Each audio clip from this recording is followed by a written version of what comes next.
The following is a Dowling Catholic Sports presentation on Iowa Catholic Radio.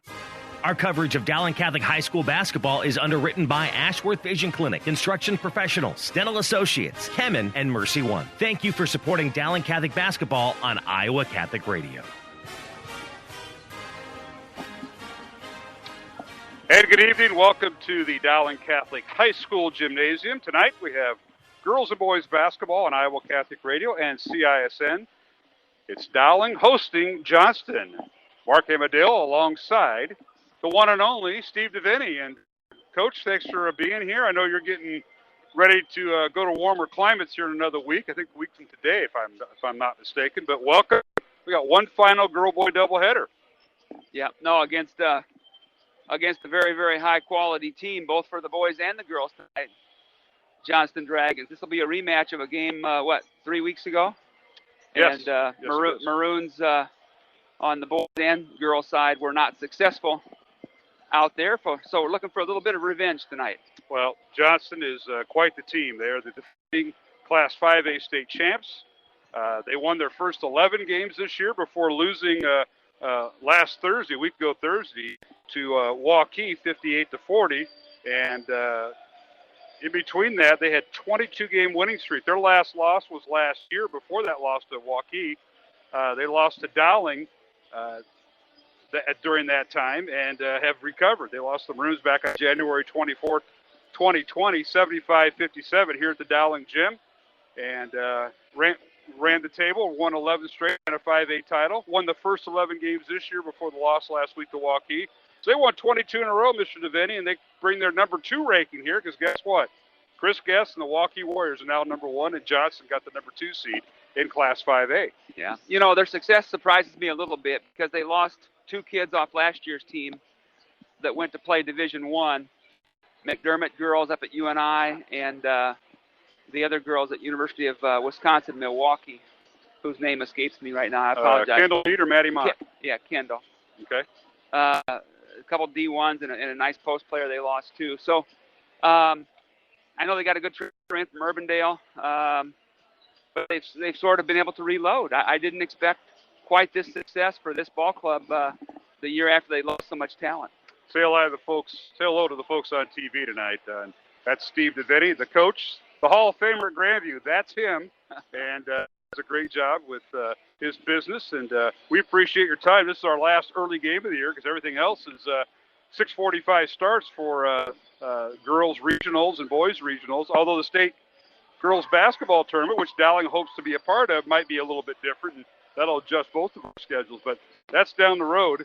In the meantime, it's Dowling and Johnston for the second time, and I know we'll go to our keys to the game here pretty soon here in this pregame, Steve. But obviously, Dowling's got some things that they can control within themselves. A lot of it has to do with turnovers, keep value in each possession, but yet trying to play their game. Yeah. No, I think that's accurate. I think the Maroons, I don't want to say have surprised me as well this year, but I saw that Caitlin Clark last night dropped 39 points on the University of Nebraska in a Big Ten women's game. So you lose her off your ball club, along with 3 other seniors that played and scored a lot. And the Maroons have really done a nice job this year coming back from losing that much scoring. But a little inexperienced. I mean, we're almost all the way through the regular season, but the Maroons have done a really good job this year. And like you say, sometimes the pace of play depends how much pressure they're getting from the other team, and they'll get a lot of it tonight from Johnston. And we'll just have to see how the Maroons hold up. No question about it. Well, let's take a look at some of the games going on in the CIL. This is the final Friday night of girl-boy doubleheaders. Urbandale is at Valley tonight, and that game will also tip off at 5 o'clock. And I believe it's on CISN. I have to check with our producer over here, Devin Taylor, and see if that's correct. But they're on CISN. And what about Southeast Polk Waukee? That also on CISN? These all CISN games? Okay. And what about up at Ankeny? Ames Ankeny? Not sure. CISN. CISN. Well, there's 3 places. They own the CIML lately. Right. Well, if all the teams are home, they do. Yeah. All right, so Urbandale's at Valley. Southeast Polk is at Waukee. That's also on CISN. Fort Dodge at Marshalltown. Ames is at Ankeny. We don't know if that is in on CIS. And these are all girl-boy doubleheaders. At Hoover at Lincoln, Roosevelt traveling to Ottumwa tonight. A boys-only game over at East, north at East for the second time tonight. Get this tomorrow. Some games that are on tap. Linn-Mar and Marion comes to town in boys action, takes on number 3 Valley at the Valley Gym, 1:45. And right here at the Dowling Gym, Cedar Rapids Kennedy. Oh, by the way, they've won 8 in a row. They're 12-6. They take on the Dowling boys 1 o'clock here at the Dowling Gym. So they have all that to deal with. Other games as Urbandale and Mason City tomorrow. These are all boys only. And Roosevelt traveling to 8th-ranked Ankeny Centennial. So just a few things going on before the tournament starts, Steve. Yeah. Do the boys have one more week after the girls, like typical? Yes. They play one more week. Dowling boys are on the road next Thursday and Friday. So this is their final home game before postseason starts. Okay. They travel to 5th-ranked Council Bluffs Lincoln. I'll have the call on that next Thursday night. Right now I'm flying solo. Well, they had a real nice win last time we were together on Tuesday against Centennial when they hung 83 points on Bobby Fontana's 8th-ranked boys team. That was a heck of a game for the boys. Well, congratulations to Coach Fontana. They got the win last night as they traveled to Mason City, and Ankeny Centennial defeated Mason City 84-50 to get off the snide, so to speak. Centennial ranked number 8. That's a team that Dowling beat on Tuesday night that Steve's referring to. They're now 11-4. That was in boys play. The girls game, Ankeny Centennial, 5th-ranked team in Class 5A, who defeated the Dowling girls 48-40 on Tuesday night. They won at Mason City last night 76-35 to improve their record to 13-2. A girls only game last night. What a battle at Valley. Number 1 Bishop Garrigan out of Class 1A in Algona was at number 10 Valley out of Class 5A. Valley won it 58-54. Congratulations to Joe Seacrest and the Valley Tigers. Their record now 8-6, and they got the number 10 seed in the tournament, which starts here in a few weeks. Yeah, heck of an effort though by the 1A Algona team. And credit them for coming down and playing up. That's a really small school, and it is.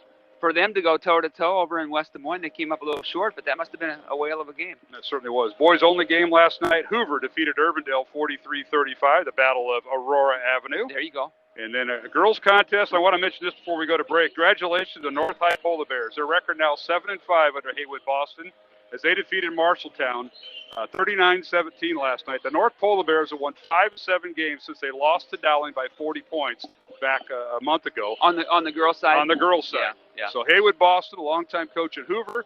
He has his assistants, John Nelson, Amber Tanner, and Alicia Brooks. What a year. And they're looking for, they'll have a winning season first time in forever. Congratulations to Haywood. Yeah. And know him very well, love him very much, and he's done a great job at North High. We're going to take a break here in the pregame show. Mark Amadale, Steve DeVinny here on Iowa Catholic Radio and streaming on the webcast, CISN.TV. And we're back with starting lineups and our keys to the game here on Iowa Catholic Radio and CISN.TV. Support for Iowa Catholic Radio and Dowling Catholic Sports is provided in part by Ashworth Vision Clinic. With 2 licensed optometrists, Barbara Sheets, a Dowling graduate, and Dr. Craig Harper, the Ashworth Vision Clinic team provides complete eye exams, contact lenses, glasses, glaucoma testing, and pre- and post-operative care. Ashworth Vision Clinic is located at 60th and Ashworth in West Des Moines. 515-440-4610 or online, ashworthvision.com. Amazon Smile is a simple way to support Iowa Catholic Radio. When you are shopping on Amazon, consider shopping through Amazon Smile instead. When you do, you get all the same great deals, and your order will also help support Iowa Catholic Radio. All you need to do is choose Iowa Catholic Radio as your nonprofit to support when you first log in, and Amazon will do the rest. Every Amazon Smile order you make, Amazon will donate to Iowa Catholic Radio. Support Iowa Catholic Radio while you shop at smile.amazon.com. And thank you for supporting Iowa Catholic Radio. Iowa Catholic Radio, KWKY Des Moines, K233BT Des Moines, KIHS Adel. Listen online anytime at iowacatholicradio.com or download the Iowa Catholic Radio app.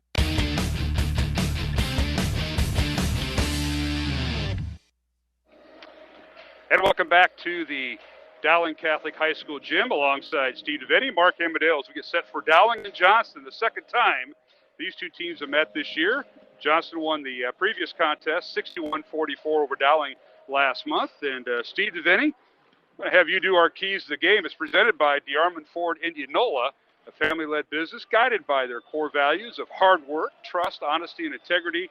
check out the all-new DeArmond Ford in Indianola at DeArmondFord.com. And Steve, we'll start off with the Johnston keys. I think for Johnston, the girls, they need to limit turnovers. They had a previous win against the Maroons earlier in the season. If they play clean tonight, they should be the favored team. They'll have to limit their turnovers. In addition to that, they'll have to attack the big girl from Dowling, Lexi Bowles. When she's in the game, she's a huge difference maker. If she gets in foul trouble, the Maroons don't have a lot of depth there at the post, and so that would be the key as Johnston shoots 74% from the line on the season. For the Maroons, I think they have to try to keep the pace of the game manageable. Johnston's got some real good depth, and if it gets into a track meet, I would think that maybe the Maroons would be at a slight disadvantage there. And then I think they'll also have to shoot well tonight. If they can get 6-7 3-pointers up and in, that will give them a chance to compete.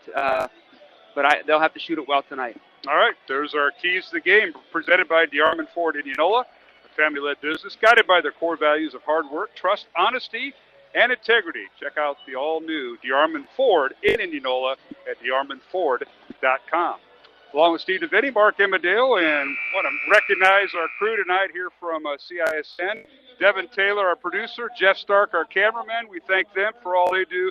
Jeff Piggott back at the studios of Iowa Catholic Radio. Let's take a look at the starting lineups tonight.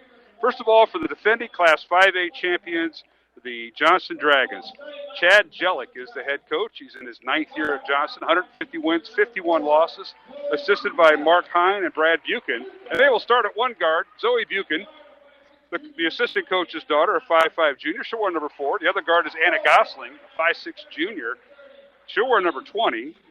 At one forward, Kinsey Jellick, the head coach's daughter, a 5'10 senior. She's at one forward. The other forward is Eileen Tanky, a 5'11 freshman. She'll wear number 30. And the center is Jada Jimphy, as Steve mentioned, the young lady who transferred from Urbandale, and she is a 6'1 forward, or 6'1 senior, and she'll play center, number 42. So it'll be Buchan, Jellick, Gosling, Tanky, and Jimphy. Dragons come in averaging 61.4 points on offense, give up 40.5 points on defense, ranked second in Class 5A, and they come in with a record of 12-1. And now for Dowling Catholic, the Maroons are coached by Kristen Meyer in her 5th year, 86 wins, 24 losses. Maroons will start at one guard, Ella McVeigh, a 5'7 senior wearing number 1. The other guard is Margaret Tobias, a 5'6 senior wearing number 3. And the third guard is Maddie Wishman, a 5'7 senior wearing number 5. At one forward, Emma Gipple, 5'10 junior. She'll wear number 23, and the center for Dowling is Lexi Bowles, a 6'2 senior wearing number 35. So it'll be McVeigh, Tobias, Wishman, Gipple, and Bowles. Maroons come in averaging 60.4 points on offense, give up 45.1 points on defense. Their record's 9-5, and they're number 9 in Class 5A. We're going to take a break, and we come back. We'll have our tip-off between Dowling and Johnston, game 1 of our doubleheader here on Iowa Catholic Radio and CISN. But first, a word from Dr. Dan Ryan, the president of Dowling Catholic High School, and Father Ryan Andrew, the chaplain here at Dowling Catholic High School, here on Iowa Catholic Radio and CISN. Hi, this is Dr. Dan Ryan, president of Dowling Catholic High School, and welcome to another season of exciting Dowling High School basketball. We are proud to be partners with Iowa Catholic Radio, not only broadcasting basketball, but also being partners in preparing Christ-centered leaders for life. Go Maroons! Hello, my name is Father Ryan Andrew, and I'm the chaplain at Dowling Catholic High School.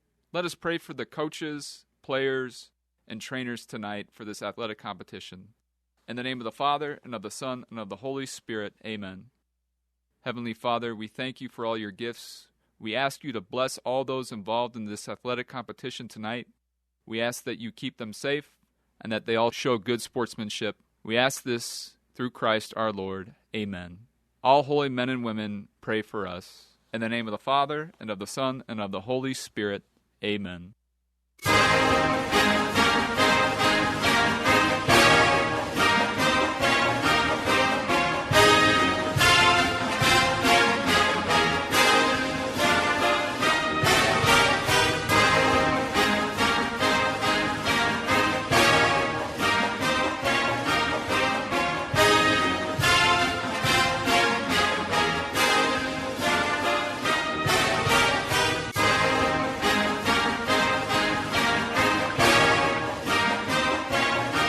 And welcome back to the Dowling Catholic High School Gymnasium.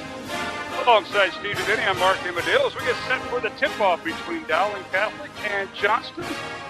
These two teams know each other very well. They are dating back to 2007, Steve. Dowling leads the series 22 wins to 11 losses, but Johnston's won 4 of the last 5 meetings between the two, including the one earlier this year, 61-44 at Johnston, and when the Dragons were ranked number 1. And so the Dragons have won 4 of the last 5, but the Maroons have won the overall series. It's been quite a battle. For Dowling, they've won 6 of the last 9 games, but their record against ranked teams is just 1-5 this year out of the top 10 in Class 5A. For Johnston, you mentioned they come off their winning 22 in a row before Joaquin knocked them off 8 days ago, last Thursday. And they're 6-1 against top 10 teams and the defending Class 5A champs. So that is the tail of the tape there, Mr. Devaney. I wanted to get that in. Yeah, no, it's good detail. And the Maroons have been solid this year, but to your point, when they've gotten up the against the elite teams, they haven't fared quite as well, although they've played very well in some of those games. All right, we're underway. Lexi Bowles tips it in the backcourt. Dowling in their home white uniforms, maroon numbers and trim. They go right to left towards the south basket here at the Dowling Gym. So we want to welcome our CISN audience along with Iowa Catholic Radio. Lexi Bowles for 3 to start things off, and it's good. Good night, Mark. Oh, my goodness. For Lexi, her 4th 3 of the year. If you're not going to guard me out there, I'm just going to knock it down, okay? Yeah. And it comes in game 15. So Gee I whiz. guess kick ball by Bowles is Johnston in their road black uniforms with the white numbers.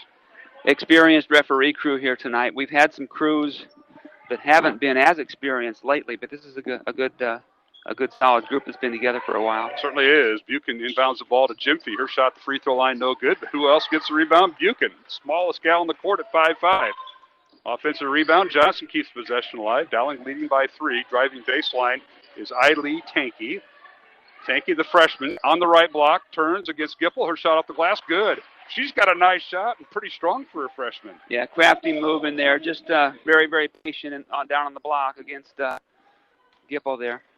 Tanky averaging about 12 points a contest. And now here's Gipple, a turnaround shot after she lost her defender. It's no good. Falling down was Kinsey J. Rebound comes out to Johnson. And here is, once again, Tanky in the lane. Her shot no good, but back up and good. And she's got all 4 of Johnston's points.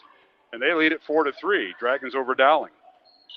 Now underneath Bowles, and she draws the foul up against Jada Jimfy, and that'll be the first foul on Jimfy. I don't know that Jada agreed with that call, but she didn't have the whistle. So she's going to have to live with it. Bowles to the line for 2. So she'll get 2 free throws, as you mentioned. Bowles, 78% free throw shooter, misses the first free throw. She'll get another. Tonight's game on Iowa Catholic Radio, brought to you in part by Mercy One, Kemen, and Dental Associates. Second free throw on the way, and it's good. So we're tied at 4 with 6:40 remaining here in the first quarter. Jimfy for 3, top of the key, off the back iron, no good. Offensive rebound, Johnston, and Jellick with it, the coach's daughter. Out to Jimfy. Dowling stays man-to-man.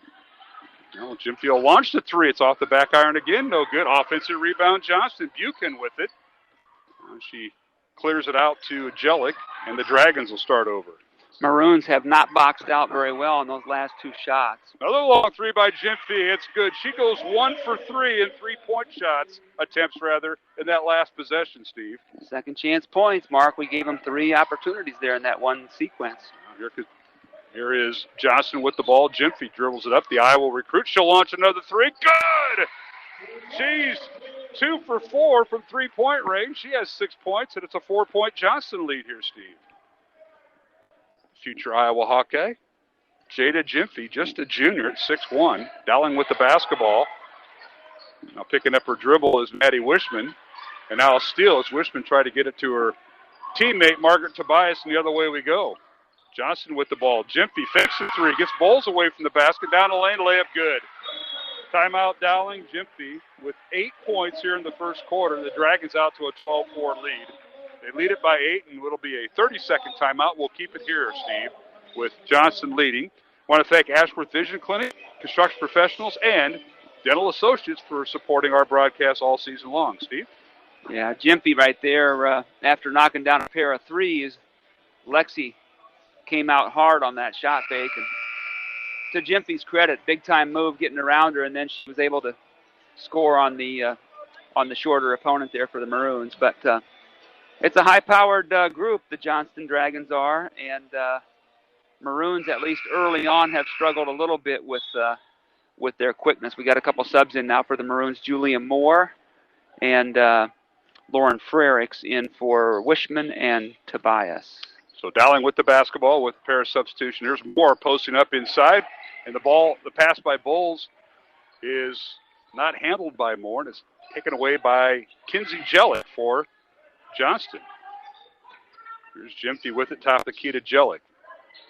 Now Gympie fakes the three-point shot, takes the lane, kicks it out. A shot up and no good as Gosling with the missed shot for Johnston. Rebound Dowling. So one and done that time was Johnston on a rare occasion here in the first quarter, Steve. Yeah, good defensive stop there by the Maroons. It's McVeigh with it in the lane. Swings it out, and a long three coming, in and out. No good by Dowling, and that's Lauren Fredericks with the miss. Johnston down court immediately, and a shot off the glass good by the freshman Eiley Tanky, who has 6 points. Talented kid. Maroons didn't get back on defense there and gave up the easy one. Here's Moore in the lane. Her shot no good with the left hand. The rebound comes out to Jellick. Old shooting now. It's 14-4. Johnston by 10 over Dowling. Maroons had a 4-point lead. Gympie for three. Right wing, no good. Rebound Dowling. Here's Moore with it. And it's poked out of bounds nicely by Gosling. Good defensive pressure there by the Dragon girls. Picking them up full court, and Maroons a little out of sync early here.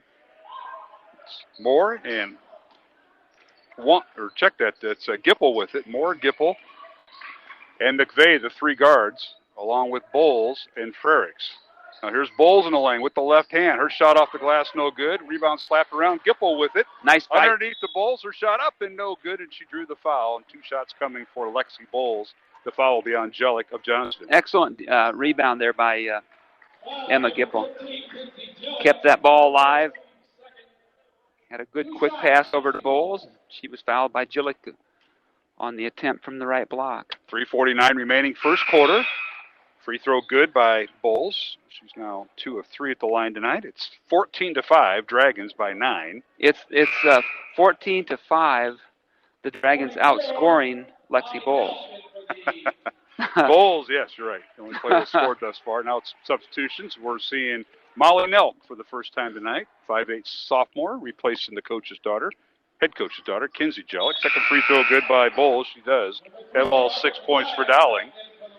That substitution for Dowling is Tobias checks in and Bowles will check out. So Maroons will go with a smaller lineup here, Steve, but they're going to press. Well, I think pace of play is going to be a big deal, and Johnston really wants to push. And they do. Buchan in the front court underneath the Gympie, and she draws the foul. Double team by Julia Moore. Looks like Julia, they're going to catch her. And Gipple, and they're going to get Moore for first foul. Team foul number 1 on Dowling. Johnston has 2 team fouls here in the first quarter. Gympie at the line. Jada, a 66% free throw shooter. First one is no good. To their credit, to the Dragons' credit, as soon as Bowles came out of the game, they put Gympie down there on the block and got it to her right away, and there was just a mismatch. Second free throw, no good. Rebound Dowling. Mercy One and Kevin, a couple of our sponsors here on Iowa Catholic Radio. As Tobias with the missed free throw rebound. Dowling with the ball. Here's Moore in the lane. Crossover dribble. Leaves it for Tobias for 3. Good on the right wing. Right over Gosling. Good dribble drive kick there by Moore, and excellent shot by Tobias. Tobias with their 16th three. Now Gympie misses the shot. Uncontested layup missed by Gympie. Rebound Dowling. Here's McVeigh in the front court. Nope. Tries to get in the corner to Frericks. Stolen away. She was bumped. Yep. Down court. Here's Gosling. Launches a 3. It's in and out. No good. And rebound Johnston. Good hustle that time by Zoe Buchan. Yeah, Frericks made contact and just didn't maintain it. Buchan got around her. There's Gympie down the lane. A strong move. Layup good. Basket will count and a foul on Dowling. Is that Gipple? Yes, it is. So Gipple picks up her first foul. Team foul number 2 on Dowling. Johnston with 2 fouls also in this, 2 team fouls also here in this first quarter. 16-9 is our score. Johnston with the lead. 2:48 remaining and more substitutions as Tanky will check out and check it in for the first time. Emma Hampton, 5'11 junior or 5'11 sophomore for the Dragons, Steve. Yeah, and in the backcourt, one of the guards checked in too. So Jim Fee's traditional three-point play is good. That's your first free throw of the night. Number 23, Riley, is in the game also for the Dragons. 11 points for Jim Fee here in the first quarter, 17-9. Nice Underneath, move. the shot off the glass, good! That's Julia Moore. The basket will count, as the official will say the foul is on. And that'll be on Emma Hampton, who just checked in for the Dragons. So Moore's basket is good at 17-11, our score now. Johnson with the lead over Dowling. Excellent aggressiveness there by Julia. And the free throw good. Converts it. That's a big-time play. 5-point lead now for Johnston. Dowling trailing 17-12. 3 team fouls on the Dragons, 2 on Dowling, and now the Maroons a little zone or just kind of a matchup zone. Top of the key for 3, good for Jimfy. That's her third three-pointer here in the first quarter and her 12th of the year. Dowling underneath, Bowles with a basket, good. Excellent move there by Bowles with the weak hand. 20-14 Johnston. Jimfy thinks about the 3, won't shoot it. Bowles tonight with 8 points here in this first quarter. And now a steal by Dowling. Moore with the steal on the bad pass by Aaliyah Riley. Down the lane, her shot no good. And they're going to get her for going She over came the back baseline. in play from out of bounds. Yep. Can't be the first one to touch the ball.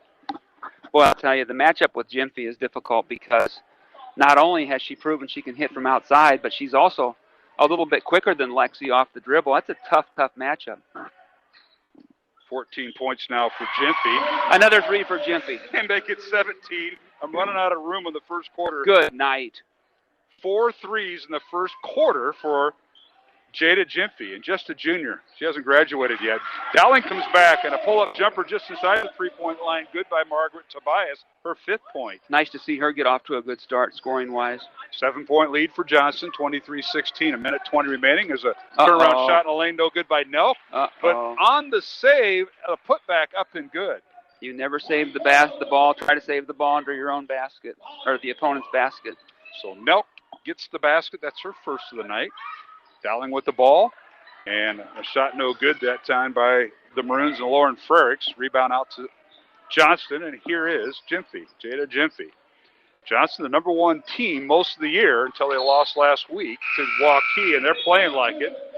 And the ball goes out of bounds. Jimfy trying to feed one of her teammates, and it'll be Dowling basketball with some substitutions here. Hey, the hope is this, Mark. The hope is that Jimfy doesn't score 17 in each and every quarter tonight. You got to believe that she's going to cool off a little bit. All right, for Dowling in the contest, Olivia Bailey, number 25, a 5'11 senior, will check in. McVeigh has it. And a dribble handoff to Julia Moore, and she draws the foul. That'll be on Kayla Frickenstein, who just checked in for Johnston, a 5'7 senior. A little bump there in the front court. Will be the 14th foul on the Dragons. 2 on Dowling. 35 seconds remaining in the first quarter. 25-16 Johnston. McVeigh picks up her dribble off the right elbow, gives it to Moore. Julia underneath, fights for time, and underneath Bailey. A nice pass by Moore, and her shot's no good. Drew the foul. This may be on Nelk. And an outstanding backdoor cut by Bailey as well. Oh, excuse me, it's on Hampton. That's her 2nd. Team's 5th. Bailey's going to get a pair. Bailey, a 58% free throw shooter. The first one good. Yep. Olivia Bailey averaging 3.5 points off the bench, 3 rebounds, made 2 threes on the season, and a 58% free throw. Hits them both. That away. 2 for 2 is Bailey, and it's 25-18 Johnston by 7. 20 seconds remaining in the first quarter, which has been all Jada Jimfy. 17 of the Dragons' 25, and now the Dragons try to get it inside with Jimfy not in the game, and McVeigh comes away with the steal. Here's Tobias with it. Down court to Bailey. In the lane, her shot up and no good as she drew the foul. Yep. And Aaliyah Riley was in there. Let's see who they Is whistled 14, on. coach's daughter? Yep. Jellick picks up her second. Yep. With 6.4 seconds remaining. Back to the free throw line is Olivia Bailey. Good aggressiveness there by the Maroons on offense. The makes the first one. The defense for Johnston is very physical. And the Maroons, to their credit, have tried to be aggressive against it. Second free throw is no good. That's her first miss of the night. And rebound Johnston. Johnston by 6. Down court is Riley. Her shot at the horn, no good. And we've come to the end of the first quarter with the score. The Johnston Dragons, 25, Dowling Catholic 19, along with Steve DeVitti. I'm Mark Amadil, along with our studio producer, Jeff Pickett. And, of course, Devin Taylor and Jeff Stark from CISN as we simulcast tonight, CISN and Iowa Catholic Radio, back with the second quarter in 1 minute. Thank you, construction professionals, for underwriting our show, Man Up, heard Mondays at 9 a.m. and 9 p.m. Construction professionals have been long supporters of Iowa Catholic Radio, and we've seen their work. It's beautiful. They do remodeling or new construction that is innovative, functional, and designing what you want. It's a family business built on a strong foundation to create a new or remodeled home that is uniquely yours. CPCustomHomes.com. From our family to yours, God bless. Thank you, construction professionals. Thank you, Dental Associates, for underwriting Dowling Catholic Sports 365. With over 40 years' experience, Dental Associates is a group dental practice with the mission of promoting optimum health and well-being to all patients, providing preventative, restorative, and cosmetic dentistry for the entire family. Message underwritten by Dr. Kenton Gleichman, Dr. Steve Karbaka, and Dr. Ben Nagel. Dental Associates, addressing your smile, needs, and dreams. Online at DesMoines-DentalAssociates.com.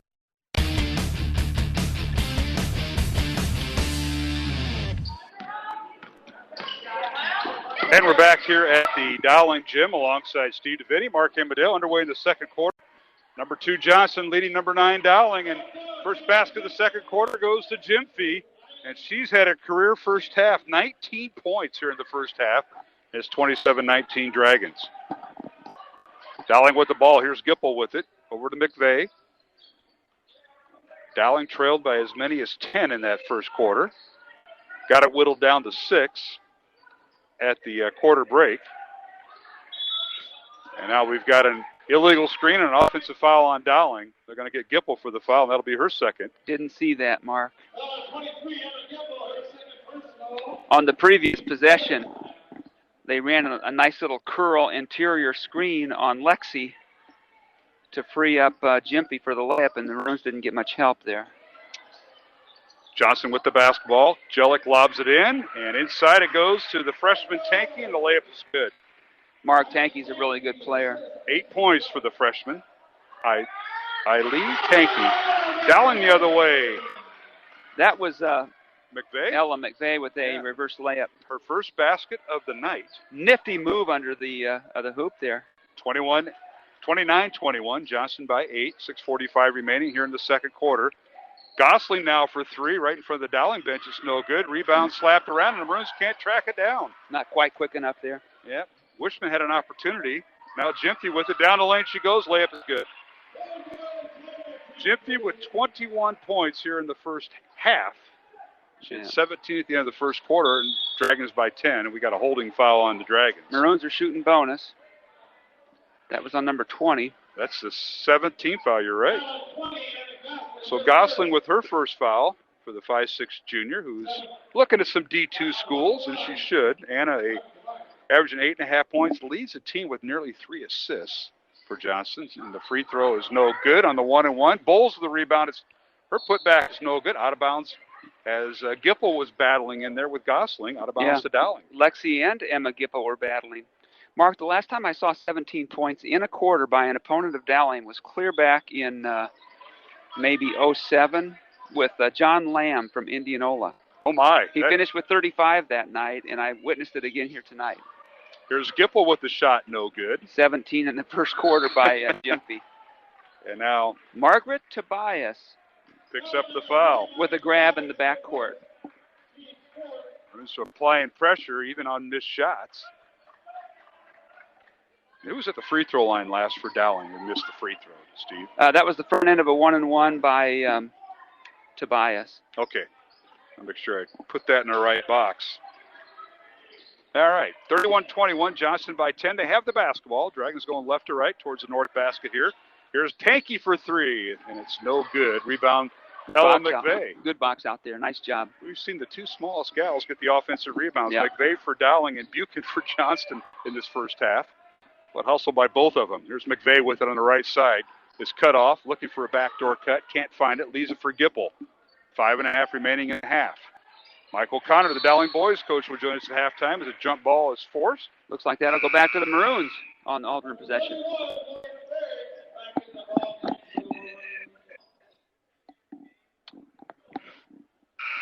And now Gipple will check out, and I believe Julia Moore will check in.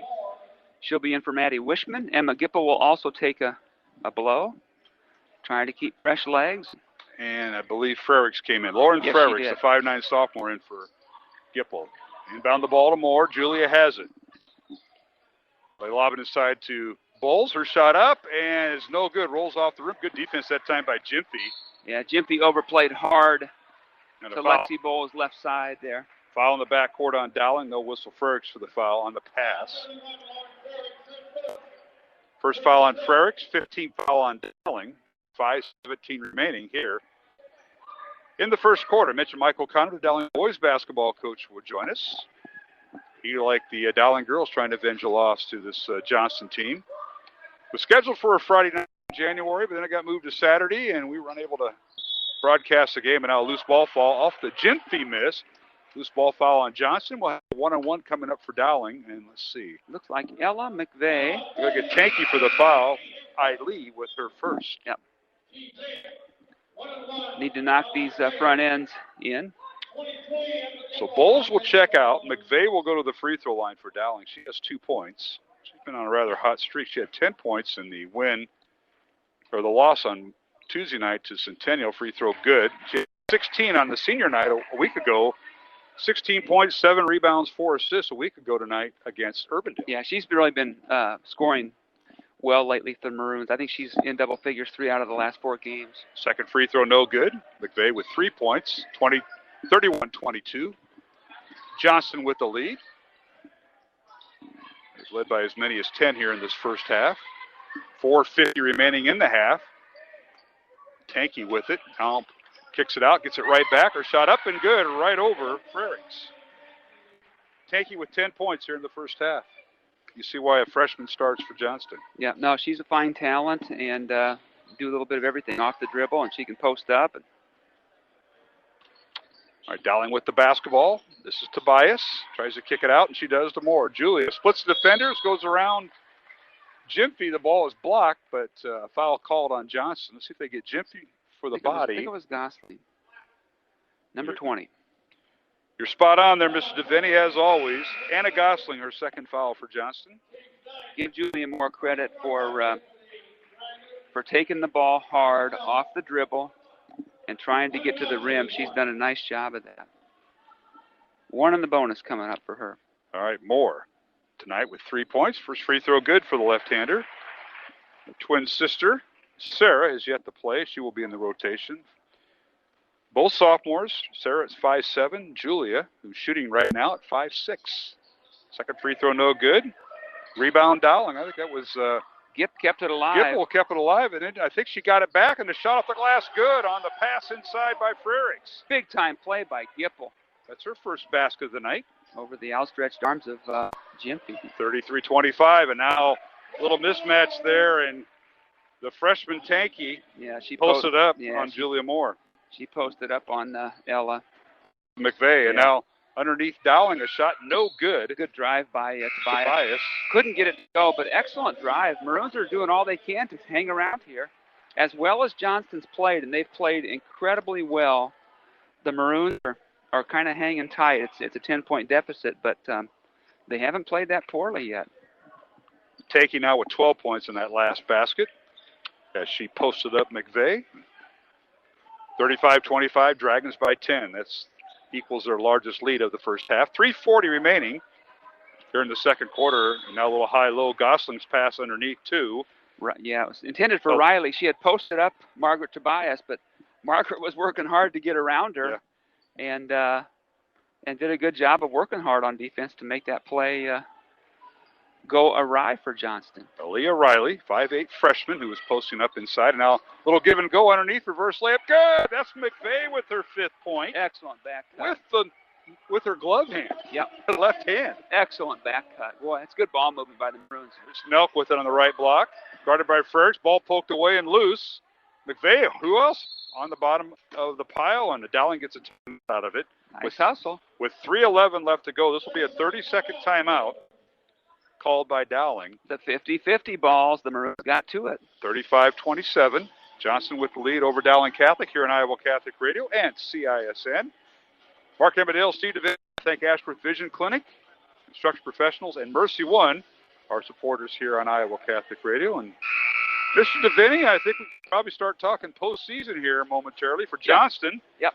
They're the number 2 seed overall in Class 5A, and they will start out their region, taking on Des Moines Lincoln 1 week from tomorrow at the Johnston Gym at 7 o'clock. For Dowling Catholic, the Maroons will be home also, and they will start out their postseason against the winner of Linn-Mar and the Cedar Rapids Prairie Hawks here at the Dowling Gym, also a week from tomorrow. So that's a look at postseason for both these teams playing tonight, Johnston and Dowling. Bowles with the ball, shot off the glass too strong. Gipple fighting for the rebound. It's poked away and picked up by Aaliyah Riley, and here comes Johnston. Riley in transition, leaves for Gosling. Fakes the shot. Now they throw it in the backcourt, and it'll be over and back on the Dragons. Good defense that time by the Maroons as they recovered from that. Very good defense. Now getting the ball back with 2:44 in the half with a chance to cut that deficit to 6. So for Johnston, the gals, if they get by Lincoln, they play the winner of the other bracket. Council Bluffs, Lincoln, and Jefferson will meet Indianola. And seeded-wise, it's an Indianola-Johnston matchup for the right to go to state. On Dowling's side, the Maroons would have to go to Cedar Rapids, Washington, the top seed in their region. Corner 3, good from the right baseline, and that is Ella McVeigh. And she's starting to feel it. She has 10 points here in the first half. Dribble drive kick there by Gipple. Nice assist. She knocked it in. 35-30. Dowling's got it down to 5. And a shot in the baseline, no good. Long rebound out to Johnson. Riley with it. Tries to leave it to the trail, Natalie Carey, and she wasn't expecting the pass. Dowling with it. Gipple down court against Tanky. Her shot up and rolls through. Tanky might have got a piece of it. The timeout, Johnston. Hey. Wow. Gipple with her 4th point, and we've got a 30-second timeout. We'll keep it here. Mark Emmerdale, Steve DeVinny here on Iowa Catholic Radio. Devin Taylor and Jeff Stark. So much Producer for and our TV. sponsors tonight, huh, Yeah, Mark? I mean, there's no full timeouts. So if you're a sponsor, we just have to talk about you because we're not going to go. We're not going to give you any airtime. Well, for Iowa Catholic Radio, they include Construction Professionals, Kemen, and Mercy One. And I want to thank the folks at Mercy One. They got me back after that COVID back in early January. They did a great job. I feel great. I don't look as good as I used to, but they can't help that. That's debatable, Mark. Mercy did all they could. Now, listen, back to basketball. Yes. Maroons were down by 10, 11. Somewhere in there, yep. They've cut it now to 3, and they've turned Johnston over 3 of the last 4 possessions. McVeigh with a deep 3. They're really playing. It's a guts performance so far by the Maroons. Well, Coach Jellick hasn't put his starters back in. Natalie Carey's still in there, along with Riley, who has the ball now. It's a 3-point Johnston lead, and now here's Jimfy for 3 left wing. It's no good. Rebound Dowling. Wishman with the rebound. Here's Julia Moore with it. They're looking inside to Bowles, and there's a mismatch there, and now they switch back. Does Jimfy and Carey, and we got a whistle holding foul called on Jimfy. That's a good call. Maroon's making a little bit of a run. That's her 2nd foul on Jimfy. So team's 10th. We have a double bonus there for Bowles coming up. So 3 starters for Johnson. Jellick, Gosling, and Jimfy all with 2 fouls. Hampton off the bench with 2 fouls. Dragons now with 10 fouls have put Dowling in the double bonus, and the first free throw by Bowles is no good, and that's something that she has not struggled with. She's a 78% free throw shooter on the season. Those are Steve DeVinny numbers. Well, that was a good soft touch. It just happened to roll off the front of the rim. Second free throw by Bowles is good. So she has 9 points here in the first half, and it's 35-33, Johnston by 2. Zoe Buchan back into the Johnston lineup. And she dribbles across the timeline, leads it for the right side. That's Nelk. Nelk guarded by McVeigh. Now in the corner it goes. This is Hampton with it. Back to Nelk. Big play catch on the right side, and we got a whistle and a foul away from the action on Dowling. Wishman was holding, I guess. That's what they got. Team 6. So 16 foul on Dowling. And Johnson went down the ball. Leading by 2 with 1 minute and 11 seconds remaining in the half here, Steve. Maroons have really been getting after it on defense, overplaying, passing lanes. All right, on the baseline, a shot missed everything. It's no good by Riley. Rebound Dowling and Bowles.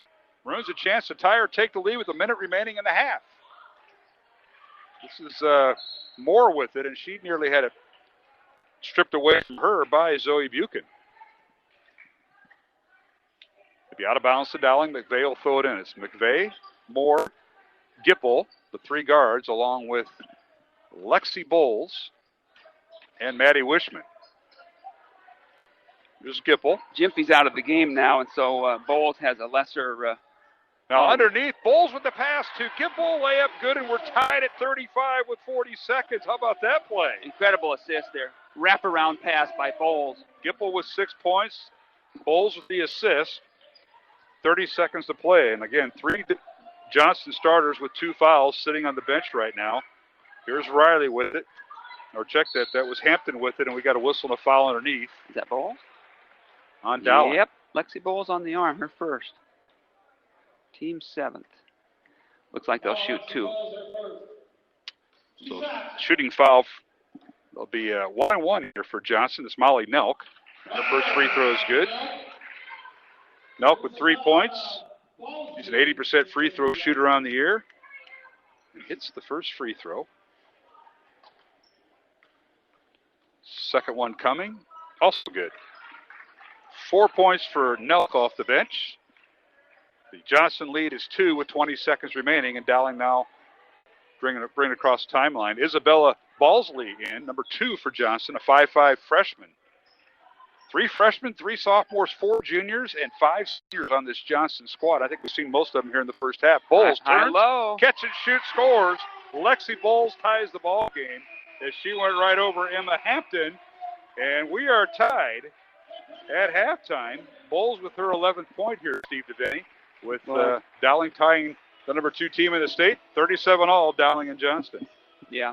You know, the Maroons, as I said earlier, down 10 or 12 points, and we had a hunch. We were hopeful, at least, that Jimpy wouldn't score 17 points each and every quarter.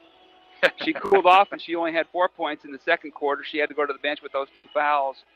And give the Maroons a lot of credit for the guts and the effort and the defense that they played with in that second quarter. I mean, that was a tremendous, tremendous comeback on a team that got off to a big, big lead.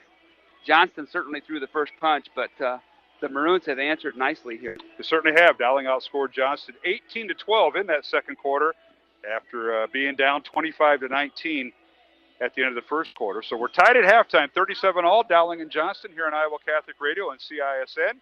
We'll be back with our halftime guest, assistant coach Nick Wagner of the Dowling boys basketball team will join us. Along with Steve DeVinny, I'm Mark Amadale, Jeff Piggott, our studio producer, and our thanks to our CISN staff, Devin Taylor, our producer, and our cameraman, Jeff Stark. Back with halftime here from the Dowling Gym on Iowa Catholic Radio and CISN. Support for Iowa Catholic Radio's broadcast of Dowling Catholic sports and activities is provided by Kemin, a global ingredient manufacturer using science to transform the quality of life for 80% of the world. Kemin is on the leading edge of molecular science, manufacturing more than 500 specialty ingredients for the human and animal health and nutrition, pet food, aquaculture, nutraceutical, food technologies, crop technologies, and textile industries. Kemin strives to sustainably transform the quality of life every day for 80% of the world with their products and services. Kemin, using science to transform the world. Online at Kemin.com. Thank you to Mercy One for their support of Iowa Catholic Radio. From the cardiovascular experts of the Iowa Heart Center to the pediatric services of Mercy Children's Hospital and Clinics, Mercy provides complete care for Central Iowa's adults and children with more than 50 primary care and specialty clinics in the Des Moines area. Find a convenient Mercy One location near you. Online at mercydesmoines.org. Iowa Catholic Radio, KWKY Des Moines, K233BT Des Moines, KIHS Adel. Listen online anytime at iowacatholicradio.com or download the Iowa Catholic Radio app.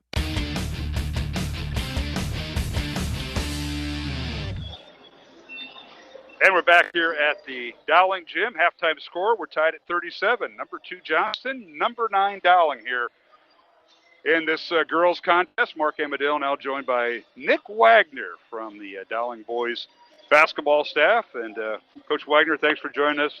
Appreciate you coming back up. And you know what? You did so well the first time earlier this week at the Centennial game. You got the W. And you're back up here. I guess so says OC. Yeah, I guess I'll keep coming up as long as we play the way we had on Tuesday. So. Yeah. Well, you got Johnson tonight for the second time this year. And I know last month the game was originally scheduled for Friday, moved to Saturday, and it was all Dragons. And they've had quite a year. I mean, you look at the team, they're 8-2. They're 4th ranked in Class 4A. They got a nice squad, and I like their guards. Lewis, Kramer, and Grant, tough to guard, and this is probably one team that may match Dowling's height a little bit if you look at, pound for pound, and that makes it a tough matchup. Yeah, they're really talented, especially at the guard position. I mean, they can drive it and they can shoot it. And when you have that combination of guys that can really penetrate and kick out to shooters, it's a tough guard. But, they run the same style of offense that we do, so we know what to expect. Because we face it every day in practice. So now it's just a matter of identifying their personnel and sticking to our game plan and see if we can go out and execute and win our one-on-one battles defensively. Well, what'd you learn that last month when you played them over at Johnston on that Saturday afternoon? I know we just got over a storm on that Friday night, so the game was postponed, so you had an extra day. And what'd you learn from that game in the loss over Johnston? Well, you got to come and you got to play 32 minutes. I mean, Coach wasn't with us that game, and so he was able to watch from home. And much like he saw, we all saw the same thing. We showed up at 2:15 for a 1:45 game. It was a tough first half for us.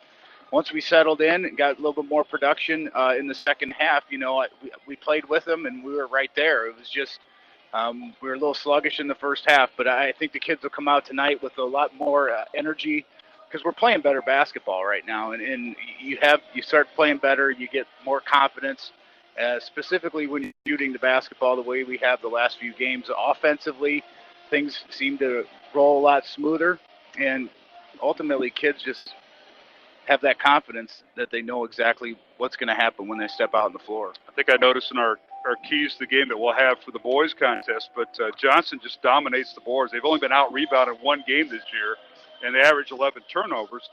Transversely, for Dowling, you guys have knocked down 22 threes here in the last couple games against Urbandale and 8th-ranked Centennial, but you're averaging just 11 turnovers. So that's good news, but unfortunately, Johnson loves the boards, and they've been pretty successful on it this year. Yeah, I mean, they're athletic. I mean, they have, with Rocky underneath and then Kramer and Reed Grant and Borwick, those kids really work hard, and they really attack the glass, and, they're always in position. I think they have a really good feel for the game, and, they find themselves in position, and they get the rebounds, and they're able to get second chance opportunities. So we have to do a better job tonight of identifying shooters, closing out hard, and then when we close out and when they do release it, we got to stay with them, and we got to block them out. We got to go attack the basketball, get it, and look to push. Well, Coach, last game against Centennial, you beat them by 18 here Tuesday night. You had 4 players in double figures. You had one young man, Simon Daniel, who was 1 point away from being in double figures. I haven't seen a Dowling team that balanced in scoring from everybody contributing, but shooting well. And it starts with the dribble drive and the kick out to the baseline for the long threes. Gregory and Simon Daniel are just knocking those down. Well, it's contagious, and Simon struggled a little bit earlier in the year from beyond the three-point line, had some good looks. We see him every day in practice, and he can shoot it. And now you're starting to see it translate into games. It's part of just staying with it and believing in yourself and that you're going to knock those down. And we think we have capable shooters, and we've shown that the last few games, and it's just a matter of seeing it go through the hoop.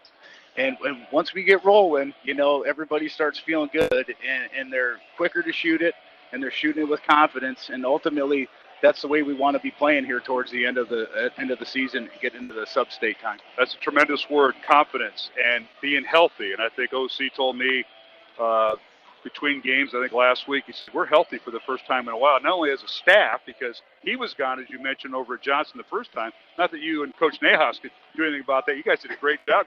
You were there for the win against Valley. But having everybody together and having a lot of confidence, this team is really growing. And the one thing I like seeing, Nick, is when you had some of the reserves in against Centennial in the latter moments of fourth quarter, those starters were the biggest cheerleaders in the gym that night. Yeah, our kids really get along well. And, the kids that don't play as much on Tuesday and Friday nights, when they get their opportunity, they're in the gym working just as hard every day as our starters. And they deserve that opportunity. And when good things happen, it's good to see that we have the kids that play more often support them, because they work just every bit as hard as our kids that play a lot of minutes. And they deserve that opportunity, so it's good to see the support when they get out there. Well, I know you and Coach Nahas love coaching those JV games, because a lot of times you get those juniors who haven't got a lot of playing time on varsity nights.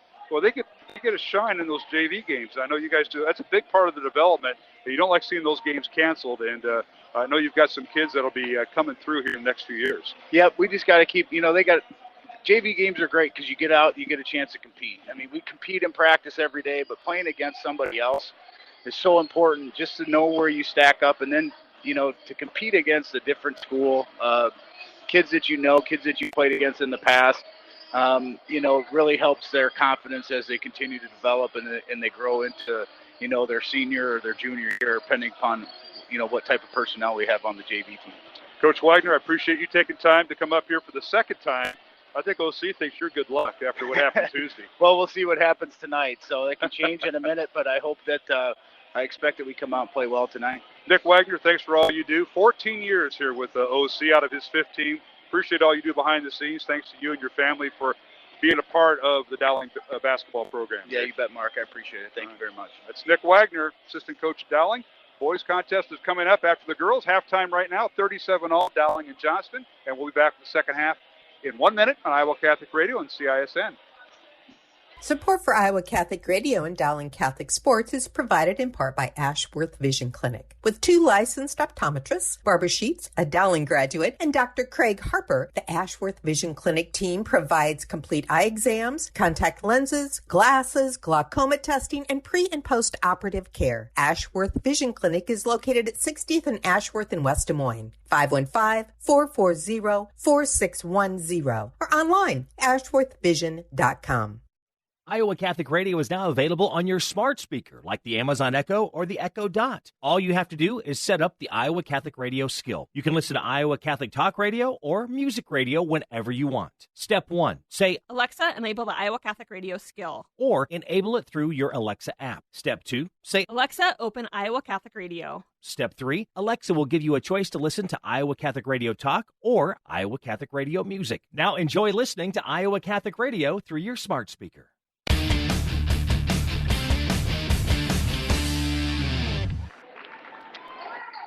Hey, we're back here at the Dowling Gym along with Steve DeVinny. I'm Mark Amadil. I want to thank Nick Wagner, Dowling boys assistant coach, for joining us here at halftime of the girls contest with Dowling and Johnston tied at 37 here at halftime of the 5A rematch of a game that happened last month. And we're tied at 37. Second-ranked Johnston and number 9 Dowling Catholic. Both teams in different and opposite regions in postseason. Now a three-pointer up and good by the Dragons as they drill it from the right wing, and that is Zoe Buchan. That's her first basket of the ball game here, Steve. Mark, in the first half, only 3 players for the Johnston Dragons scored those 37 points. Now Bowles' pass stolen away by Jimfy. Both teams going with their starting 5. Now Johnston with the ball as Gosling gets it inside. Now they kick it out to Jimfy for 3. Good. She continues her hot hand. She had 21 at halftime, and she now has 24. Another made 3. 43-37, Johnston. That's her 5th three-point goal of the game. Now we got traveling on the baseline called against Dowling Catholic as Tobias called for the travel to be Johnston basketball. And they're on a 6-0 run to start the second half here with the pair of three-pointers. Similar to the start of the ball game, we're seeing it here again in the second half. Maroons are going to have to withstand it. There's Jellick with it. Gets it over in the corner to Buchan for three. It's no good. Rebound comes out to Dowling. Tobias with the rebound. Dowling running down court, and a shot off the glass. Good. It's Gipple with the basket. A nice assist that time by Tobias. Good transition basket, and now a steal by Margaret Tobias. The Dragons got a little sloppy with it. Gipple had 6 points at halftime. Now with 8 points, 43-39 Johnston. All alone, top of the three. For three, it's Tobias, no good. Rebound Dowling. Putback is no good by Wishman. In the rebound, Jimpy of Johnston. Yeah, she heard footsteps there. She tried to get the putback in. Jimpy was coming down the lane hard at her. I think you are correct there, Mr. DeVinny. Not that you're wrong too often. Buchan with it. Get over in the corner to Anna Gosling. Mark Amadale and Steve bringing you the broadcast on Iowa Catholic Radio as we simulcast with CISN. And now a corner three after a dribble penetration is good by Zoe Buchan, who was held scoreless in the first half, Steve. They have a lot of weapons. That's why they're number 2 in the state. Yeah. Buchan averaging 3.5 points a contest. She has a pair of threes. And how about Gipple behind the arc? And she's not known for that. That is just her second three of the year. Outstanding. Left her alone, and she knocked it in. 11 points for Emma Gipple of Dowling. It's 46-42. Johnston by 4. They've led by double figures in the first half. And now underneath, a shot up, no good by Tanky. And a whistle and a foul on the rebound on Dowling. Is they going to get McVeigh, or are they going to get looks like Ella. McVeigh. McVeigh with her first foul, and 2 free throws coming for the freshman, Lee Tanky, at 5'11", who had 12 points in the first half on 6 field goals. Yeah, I thought maybe she pushed off a little bit on that first shot attempt and then got the offensive board. First free throw, no good. Tanky, one of the top free throw shooters on this Johnston team. That's the thing. You get such a lead, and they average 74% at the free throw lines. The second free throw is good. Tanky with 13 points now. Dowling with the basketball in the front court. Here's Gipple on the right block, guarded by Jellick, the coach's daughter. They work the right side. The Maroons have Tobias with the ball, top of the key, guarded by Gosling. Now they swing it over to Julia Moore, who just checked in. Over in the left wing, corner three, no good. Missed everything. That's Tobias, but the rebound, Dowling, and a foul. Anticipated. Jimpy with the foul. That's her third. That's if you're a Maroon player or fan, that's a big deal. Her picking up her third early in the third quarter. So free throws coming for Lexi Bowles. First one up and good. Lexi now with 12 points. She had 11 at halftime.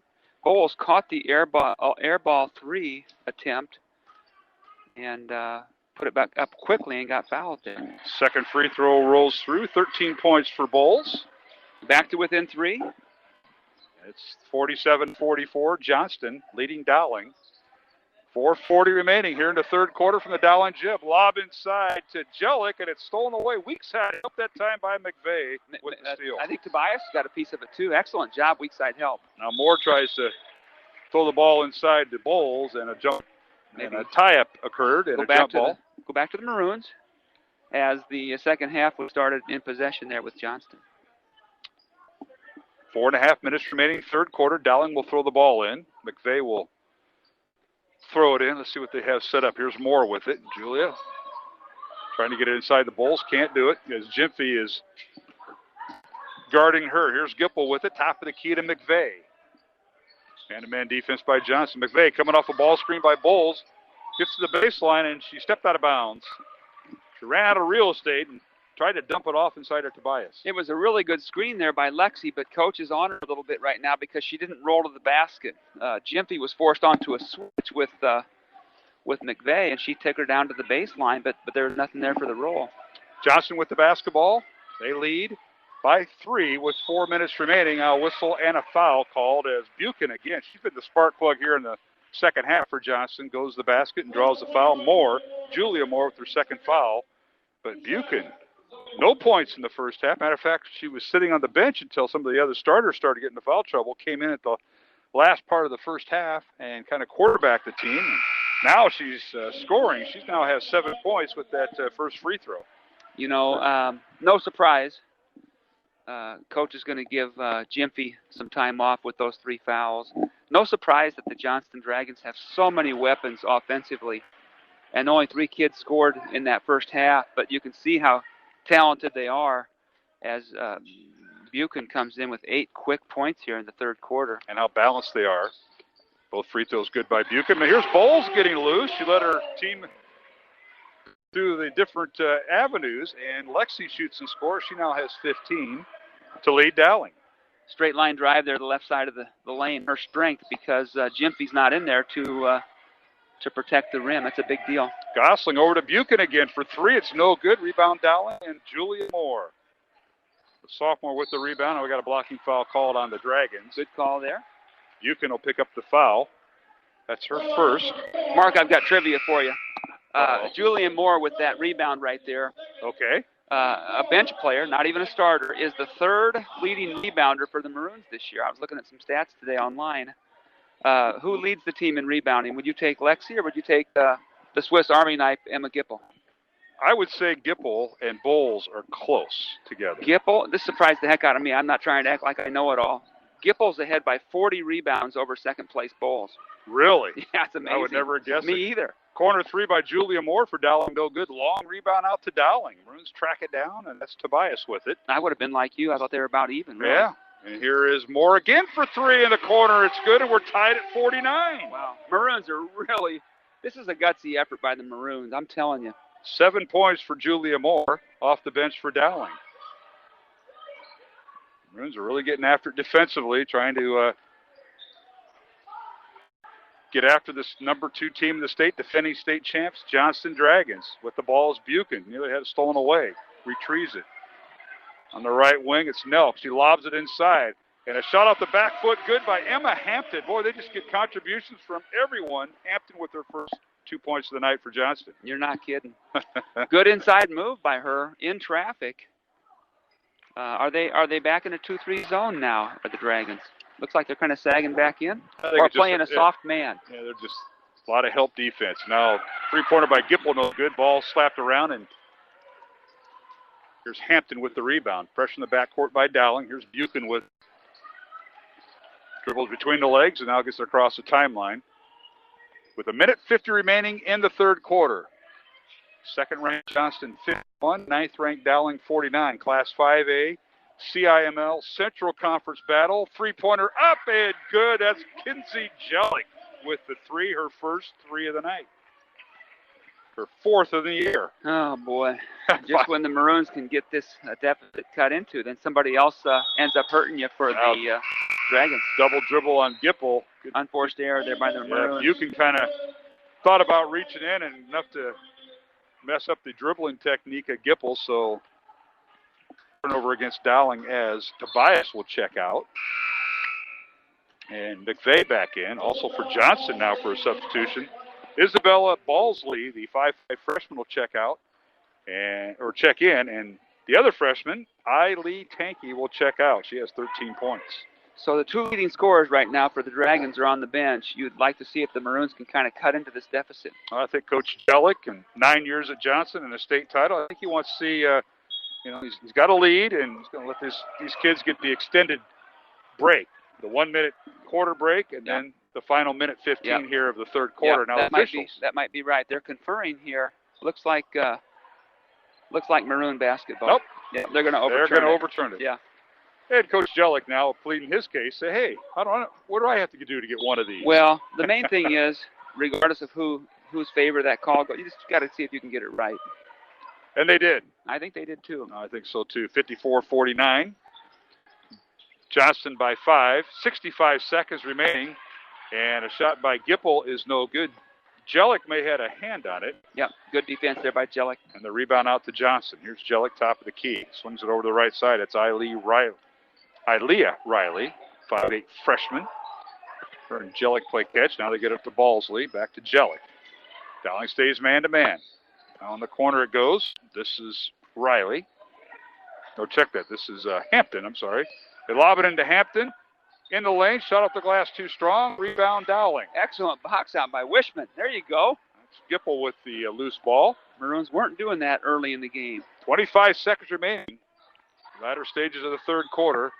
Johnston by 5, Dowling with the basketball. Bowles in the right baseline, spins in the right block, shot off the glass, good. She had help defense come in from Jellick, but she got the shot to fall. Excellent help defense by Jellick. I thought maybe she was going to draw a charge, but great conversion there in the paint, in traffic by Bowles. 17 points for Bowles, and now a steal by Moore. Overplayed.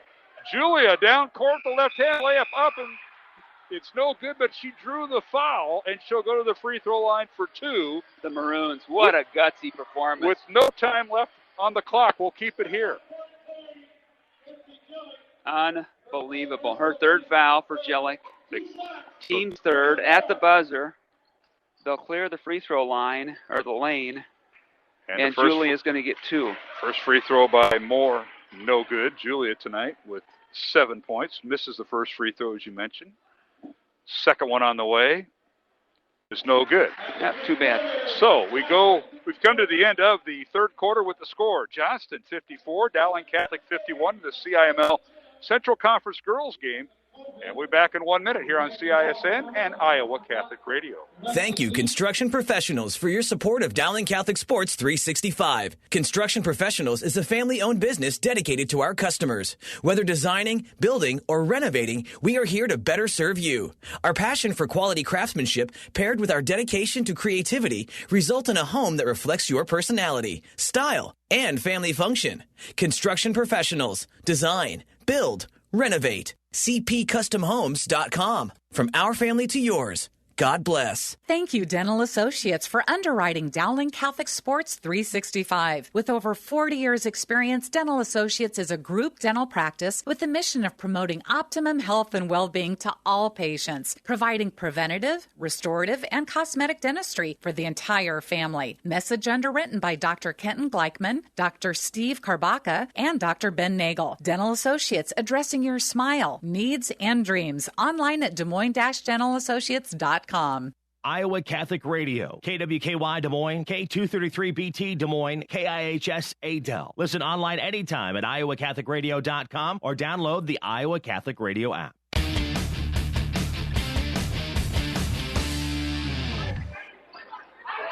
And we're back here at the Dowling Gym as we simulcast tonight with CISN and Iowa Catholic Radio. Mark Amadale alongside Steve DeVinny. We start the fourth quarter with the 2 top 10 teams out of Class 5A meeting for the second time. Johnston won the first meeting 61-44 back on Saturday, January 16th last month. And the rematch is tonight.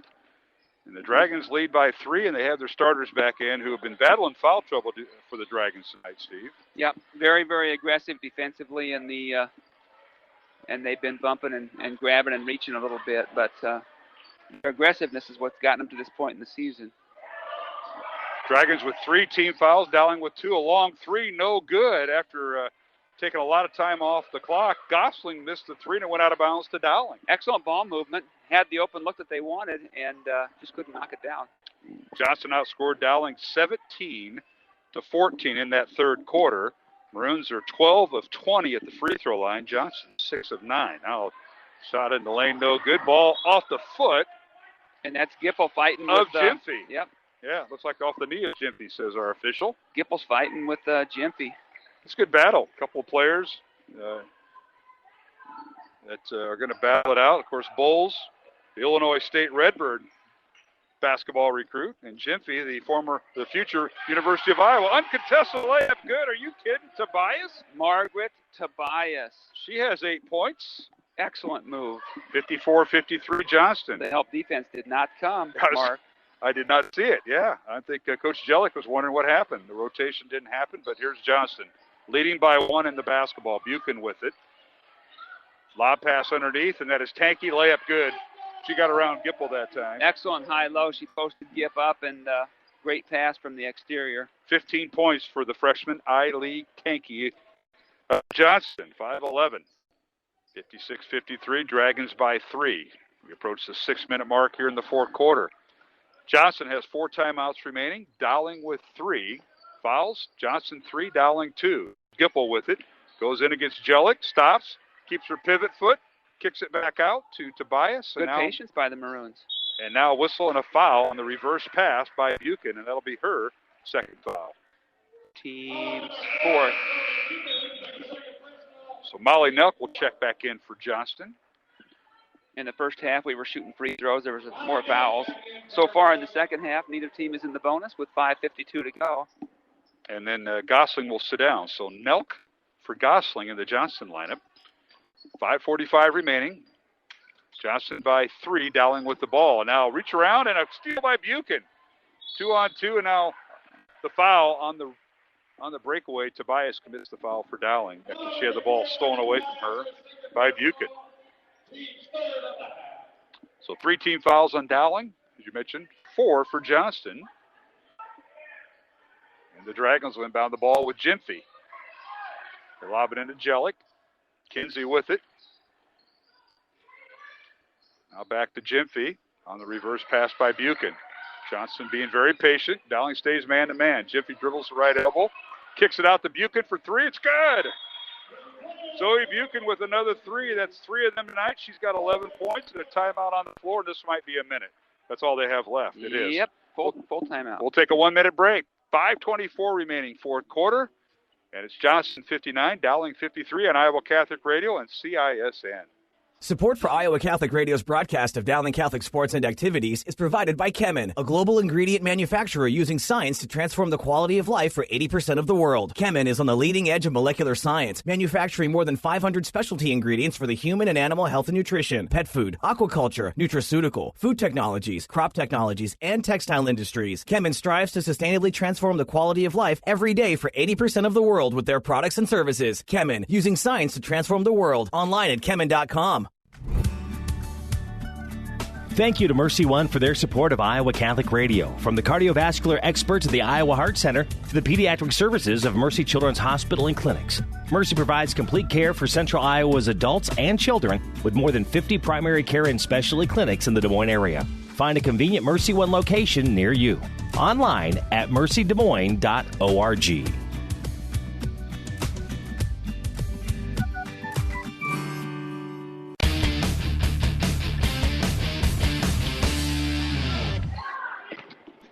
Hey, we're back here at the Dowling Gym alongside Steve DeVinny, Mark Amadale. Out of the timeout, Dowling with the basketball. A shot no good. Rebound saved from going out of bounds by Emma Gipple. Now they get out the Bowles for 3. It's good. Right over Gyamfi. Lexi Bowles with her 20th point of the night. It's a big basket to get the Maroons back within 3. Just under 5 minutes to go in the ball game. Nice play and nice execution. That's Bowles' second 3 of the night. And that is just her 5th of the year. So she's hit 2 of her 5 in this contest. You know, Mark, all night long in the scouting report, Johnston has laid off our 3-point shooters. Almost begged the Maroons to shoot those shots from beyond the arc all night. And the statistics back that up, and that makes sense. Now here's Gyamfi with it, backs in against Bowles. They kick it out to Tanky for 3, and it's good, just like that. Tanky with her 18th point for the freshman. That's her first 3 of the night. Talented player.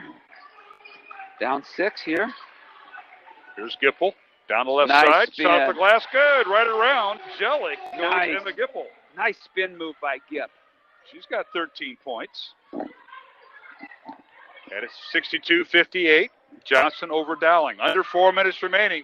Fourth quarter. Quarter 3. Good by the Dragons. Left alone was Molly Nelk and a timeout Dowling. You know, this is reminiscent of what happened in the fourth quarter of the other night against Centennial, Mark. We'll take a 1-minute break, a full timeout with Johnston leading 65-58, 3:50 remaining fourth quarter. Back in 1 minute on Iowa Catholic Radio and CISN.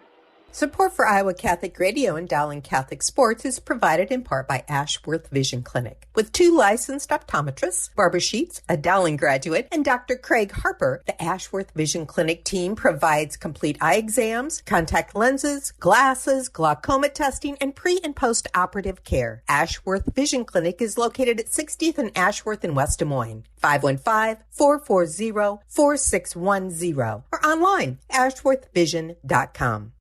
This is Matt Wilkham, Executive Director for Iowa Catholic Radio. Thank you for the many gifts and notes of encouragement we receive every day from listeners who are impacted by the positive message on Iowa Catholic Radio. Remember, our Spring Carathon starts Monday, February 22nd. Please prayerfully consider a pledge of $30 a month by calling 515-223-1150 or at iowacatholicradio.com. Thank you again, and may God bless you for your generosity.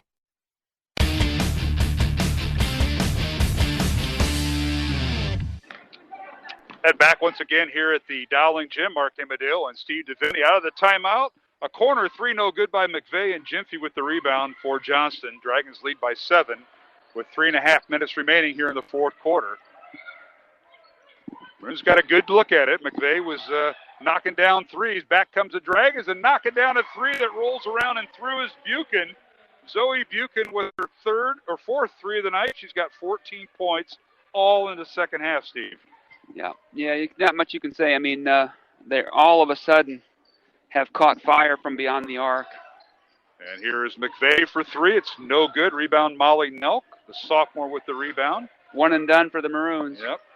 Buchan with the rebound, or with the ball, and gets it to Gyamfi. They're going to play catch in the perimeter. Dowling kind of in their scramble defense, if you will. Leading by 10 is Johnston with 2:50 remaining. Buchan with it out to Jellick. Buchan and Jellick, that's part of the coaching staff. Yep. Shad, the head coach, and Buchan's dad, Brad, the other assistant for Johnston. Mark Hine, also on the bench. A team that won 22 straight games before Waukee. It got them last week. And they take some air out of the basketball, and then they put up a three by Nelk that's good. And she come on fire. She's got 10 points off the bench. A full timeout called by Dowling. We'll take a 1-minute break with 2:23 remaining in the fourth quarter.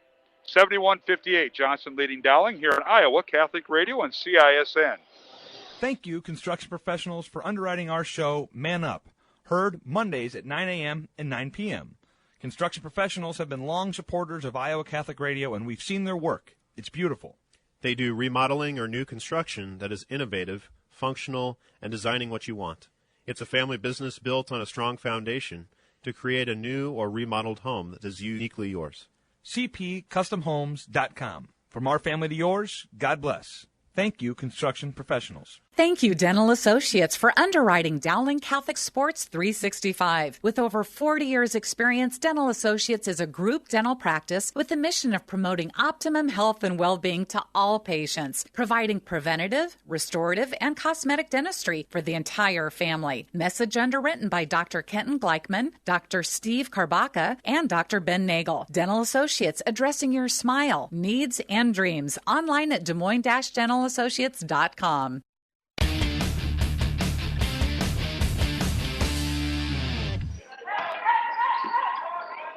And back at the Dowling Gym out of the Maroon timeout. They have one left. The Maroons have the basketball. Julia Moore for three in the corner. It's good. So Julia Moore, Dowling hasn't quit yet. Shoots and scores. You know they won't quit, but now they're going to have to start doing some fouling. They only have 3 team fouls. They're going to have to foul in a hurry to get the Dragons to the line. McVeigh picks up the foul. That's her second. Team fourth. We're going to see a lot of fouling going on here in the next few seconds of this ball game. The basket by Moore was her 10th point of the night. She's hit a pair of threes, a 2-point basket, and 2 for 5 at the free throw line is Julia. 71-61. Johnston. Dragons get across the timeline. Buchan leaves it underneath for Riley, and a foul on the pass. Good foul by Bowles before the shot. So on Lexi, her second. Team fifth. Got one game in the books tonight, and it was the Valley girls defeating Urbandale 55-35 at the Valley. Must have been a matinee game, Mark. Yeah, they started at 5 also. Okay. And now Johnson with the ball. Maroons with their 15th foul. Johnson with 14 fouls. Timeouts. Dragons have 3. Dowling has 1. Riley with it. Down the lane, and she draws the foul. Oh, now they're going to call a shooting foul. Yeah, they are.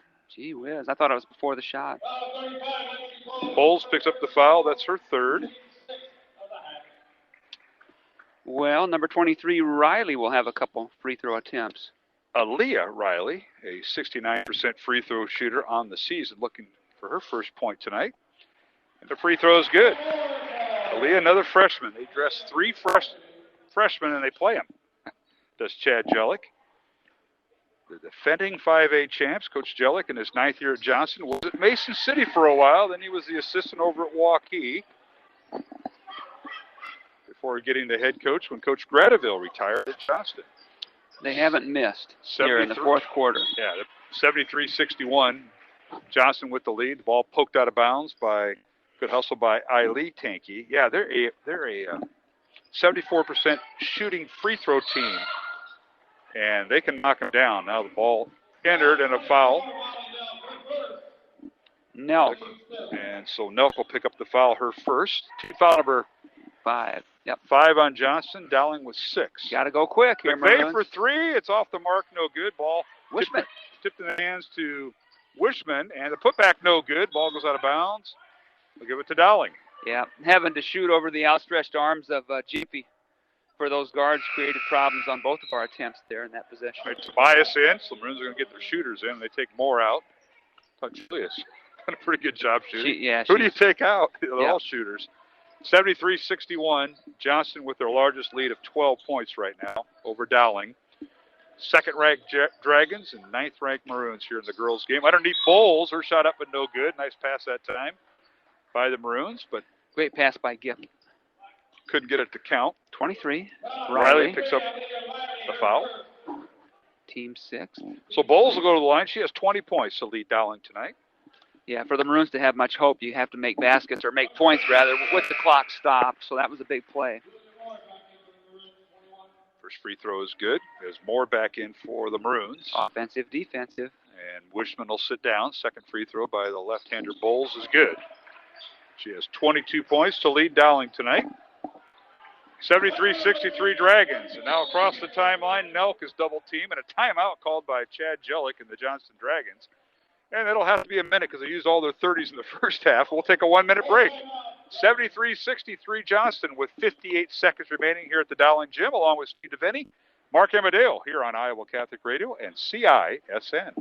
Support for Iowa Catholic Radio's broadcast of Dowling Catholic sports and activities is provided by Kemin, a global ingredient manufacturer using science to transform the quality of life for 80% of the world. Kemin is on the leading edge of molecular science, manufacturing more than 500 specialty ingredients for the human and animal health and nutrition, pet food, aquaculture, nutraceutical, food technologies, crop technologies, and textile industries. Kemin strives to sustainably transform the quality of life every day for 80% of the world with their products and services. Kemin, using science to transform the world. Online at kemin.com. Thank you to Mercy One for their support of Iowa Catholic Radio. From the cardiovascular experts at the Iowa Heart Center to the pediatric services of Mercy Children's Hospital and Clinics, Mercy provides complete care for Central Iowa's adults and children with more than 50 primary care and specialty clinics in the Des Moines area. Find a convenient Mercy One location near you. Online at mercydesmoines.org.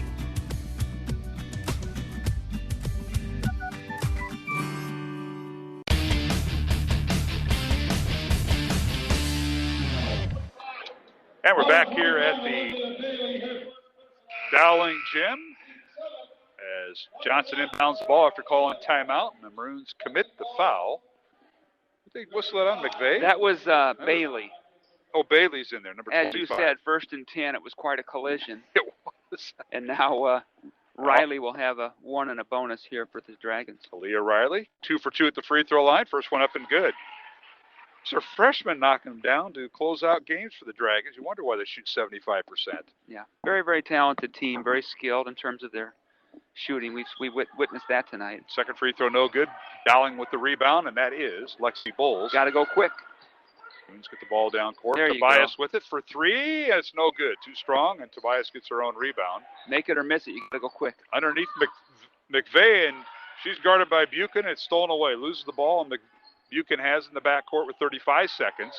Here's Jimpy with it, and she's fouled by Julia Moore. That'll be her third. Now, I talked to Coach Jellick, Chad Jellick, 9th year at Johnston. I talked to him earlier. He says, Mark, I actually have 7 starters. I said, well, how do you decide that? He says, well, sometimes in practice, sometimes by feel, sometimes by matchup. And you can see why. He's got 10 kids that contribute and maybe more. It's amazing. Yeah, we talked about the depth early on tonight. They sure have it. Jimpy's free throw is no good, but rebounded by Johnston. They work underneath, and a shot off the glass rolls through by Molly Nelk. And Nelk off the bench with 12 points. And it's 76-63. Johnston by 13. It's their largest lead of the night. And now shot no good by Dowling. And that might do it. Both teams may call off the press and the fouls. We'll see. 76-63. Number 2 Johnston leading number 9 Dowling. Both teams advance to the postseason. They'll play 1 week from tomorrow. Dowling will get the winner of the Cedar Rapids Prairie and Linn-Mar game, which will be played Wednesday. And Johnston, they will play Gilbert on Tuesday. They're 10th ranked in 4A, and then host Des Moines Lincoln. Final score, 76-63. Johnston with the win over Dowling Catholic. The Maroons' record falls to 9-6, and that's what they'll go to postseason with. They are the number 2 seed in their region, with Cedar Rapids, Washington, the 8th seed overall. With a record of 12-2, that would be their region. For Johnston, they improved their record to 13-1, and they will move on to postseason play. They'll host Des Moines Lincoln next Saturday night on Saturday, February 20th, and the game will start at 7 o'clock at Johnston. We'll take a break, come back with the post-game show along with Steve DeVinny. I'm Mark Amadeo. Final score for the girls contest in Class 5A, a CIML Central Conference matchup. Second time these two teams have met, and Johnston sweeps the series as they defeat Dowling 76-63. We'll start our post-game show when we return here on Iowa Catholic Radio and CISN.TV.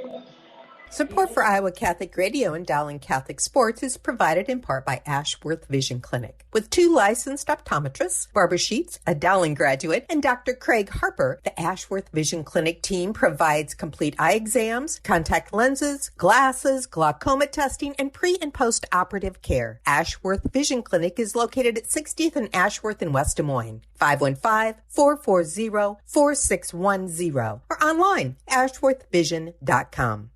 Amazon Smile is a simple way to support Iowa Catholic Radio. When you are shopping on Amazon, consider shopping through Amazon Smile instead. When you do, you get all the same great deals, and your order will also help support Iowa Catholic Radio. All you need to do is choose Iowa Catholic Radio as your nonprofit to support when you first log in, and Amazon will do the rest. Every Amazon Smile order you make, Amazon will donate to Iowa Catholic Radio. Support Iowa Catholic Radio while you shop at smile.amazon.com. And thank you for supporting Iowa Catholic Radio. Iowa Catholic Radio, KWKY Des Moines, K233BT Des Moines, KIHS Adel. Listen online anytime at iowacatholicradio.com or download the Iowa Catholic Radio app.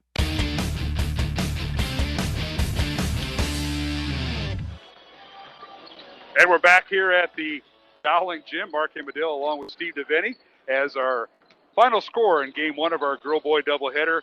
It was the Johnston Dragons, second-ranked and defending state champs in Class 5A, knocking off the Dowling Catholic Gals, who are ranked 9th in 5A. Final score 76-63 here at the Dowling Gym. And Mr. DeVinny, it was all Johnston. One of the Maroons got it tied. They were with them at halftime. We went into halftime tied at 37.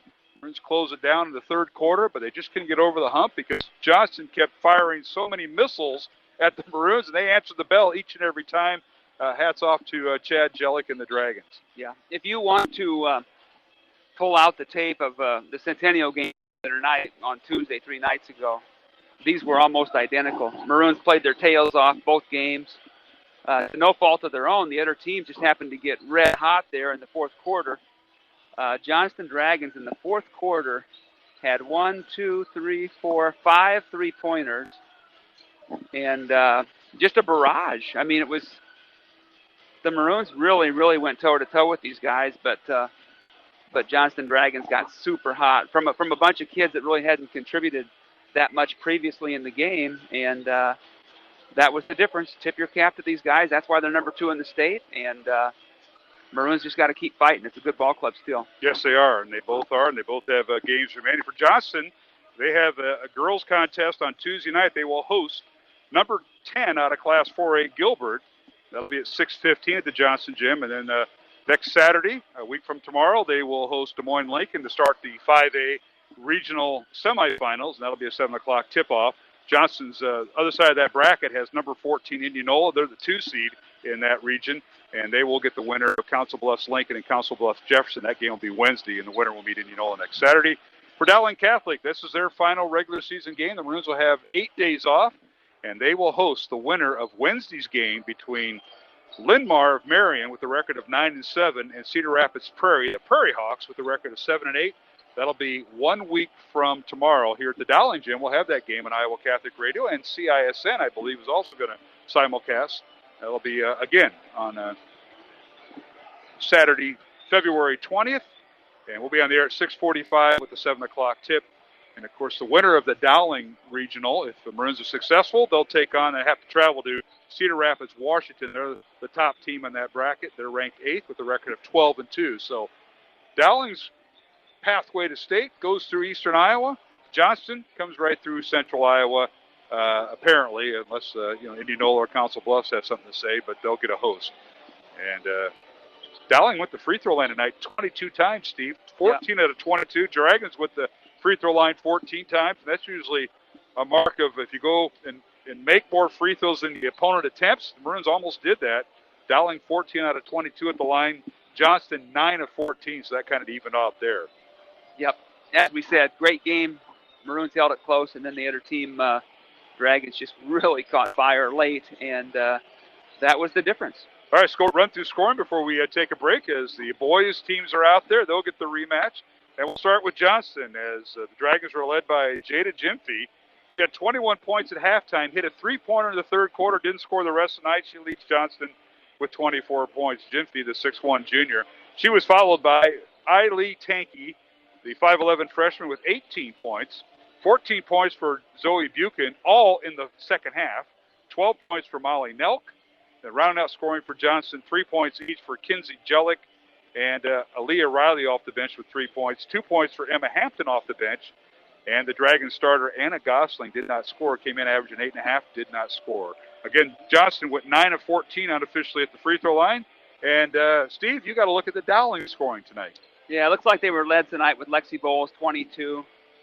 Very, very excellent game for her. They didn't really have an answer for her. She was good from the charity stripe as well. Next was Gipple with 13. Julia Moore had 10 off the bench, played very, very aggressively, which is what the Maroons needed from her. McVeigh had 8 all in the first half. Tobias chipped in with 7. And Olivia Bailey had 3 all on free throws to round out the scoring for the Maroons. All right, Steve, we appreciate your help, and have fun on vacation. We'll talk to you hopefully at the girls' state basketball tournament you're going to go on a hiatus with right now. Well, you know, if I go on vacation and you name my replacement and you win 2 games and get there, my career could be over. I mean, I'm ready to face it, if that's the reality. But good luck when I'm gone. Let's get a couple W's, and I'll see you down there at the well. Exactly. I almost got Wally Pipp while I was out with COVID by Joe Stacy, and I survived. I think you will too, whoever I put in this hot seat. Joe Stacy, man. All right, we'll wrap it up. We got to get to the pregame for the boys. Thanks, Mark. Steve DeVinny, my broadcast partner for Game 1, and we appreciate all his help. We'll take a break and come back with the start of the boys contest. We'll preview that. Mike Swain will join me. Again, the final in Game 1. It's the Johnston Dragons defeating Dowling 76-63. The Dragons go to 13-1. Dowling falls to 9-6. We'll be back with the preview of the boys contest here on Iowa Catholic Radio and CISN. Thank you, construction professionals, for underwriting our show, Man Up, heard Mondays at 9 a.m. and 9 p.m. Construction professionals have been long supporters of Iowa Catholic Radio, and we've seen their work. It's beautiful. They do remodeling or new construction that is innovative, functional, and designing what you want. It's a family business built on a strong foundation to create a new or remodeled home that is uniquely yours. cpcustomhomes.com. From our family to yours, God bless. Thank you, construction professionals. Thank you, Dental Associates, for underwriting Dowling Catholic Sports 365. With over 40 years' experience, Dental Associates is a group dental practice with the mission of promoting optimum health and well-being to all patients, providing preventative, restorative, and cosmetic dentistry for the entire family. Message underwritten by Dr. Kenton Gleichman, Dr. Steve Karbaka, and Dr. Ben Nagel. Dental Associates, addressing your smile, needs, and dreams. Online at DesMoines-DentalAssociates.com.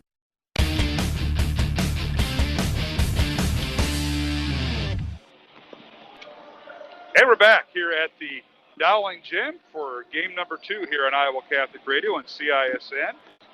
Mark Amadale now joined by Mike Swain as we get set for the boys contest. And what a thrilling girls game we had. A couple of top 10 girls teams. And now we got the rematch, Dowling and Johnston on the boys side. And Swimmer, thanks for joining us tonight. And I'll tell you what, I talked with Coach Wagner, the Dowling assistant boys coach at halftime.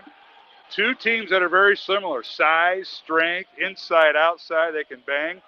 And let's see if Dowling's hot shooting continues.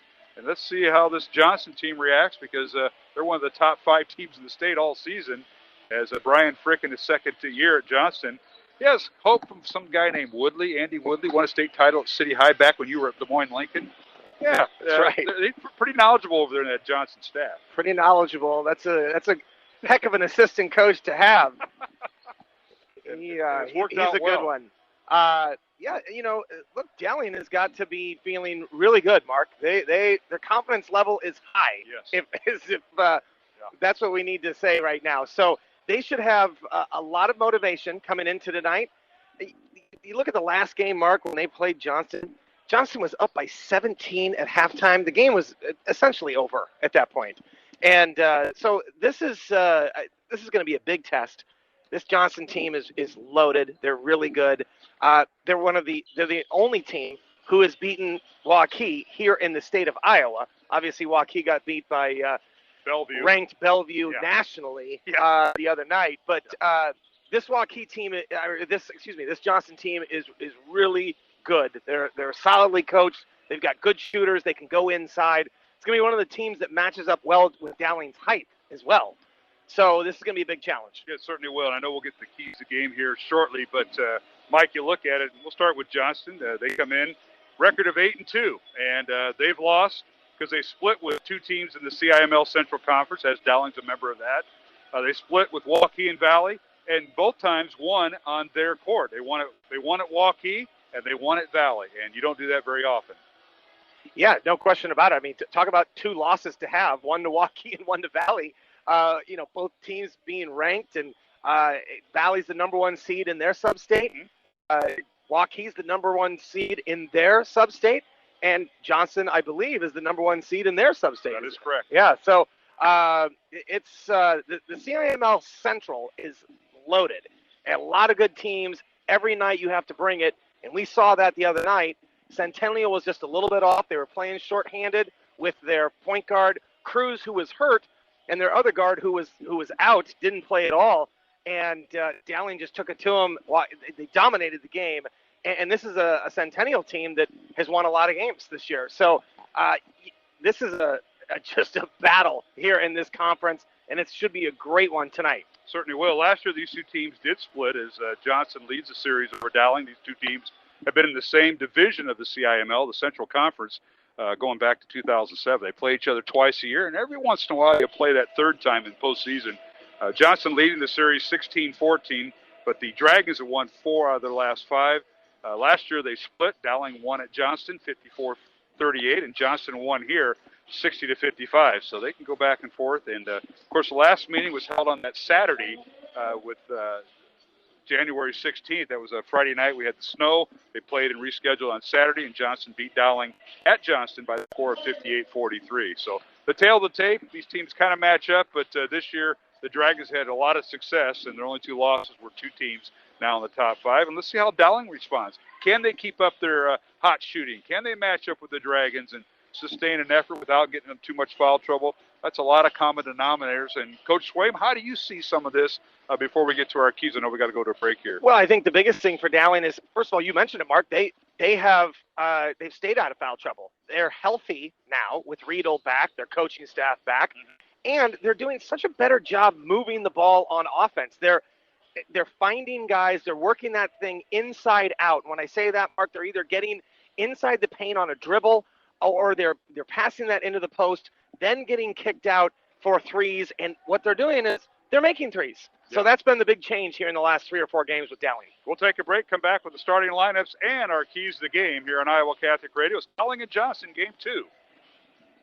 Support for Iowa Catholic Radio's broadcast of Dowling Catholic sports and activities is provided by Kemin, a global ingredient manufacturer using science to transform the quality of life for 80% of the world. Kemin is on the leading edge of molecular science, manufacturing more than 500 specialty ingredients for the human and animal health and nutrition, pet food, aquaculture, nutraceutical, food technologies, crop technologies, and textile industries. Kemin strives to sustainably transform the quality of life every day for 80% of the world with their products and services. Kemin, using science to transform the world. Online at kemin.com.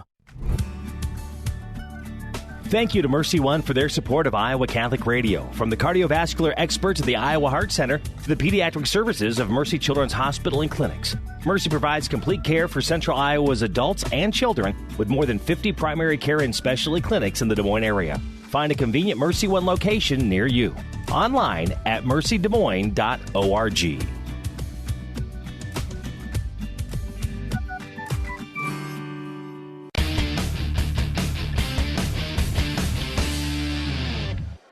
And we're back here at the Dowling Gym as we introduce the starting lineups for Game 2. It's Johnston and Dowling here at the Dowling Gym. Game 1 was won by the Johnston girls, 76-63 over Dowling. The Johnston girls ranked 2nd, Dowling girls ranked 9th. And we'll go to Mike Swing with our keys to the game. That's presented by DeArmond Ford Indianola, a family-led business guided by their core values of hard work, trust, honesty, and integrity.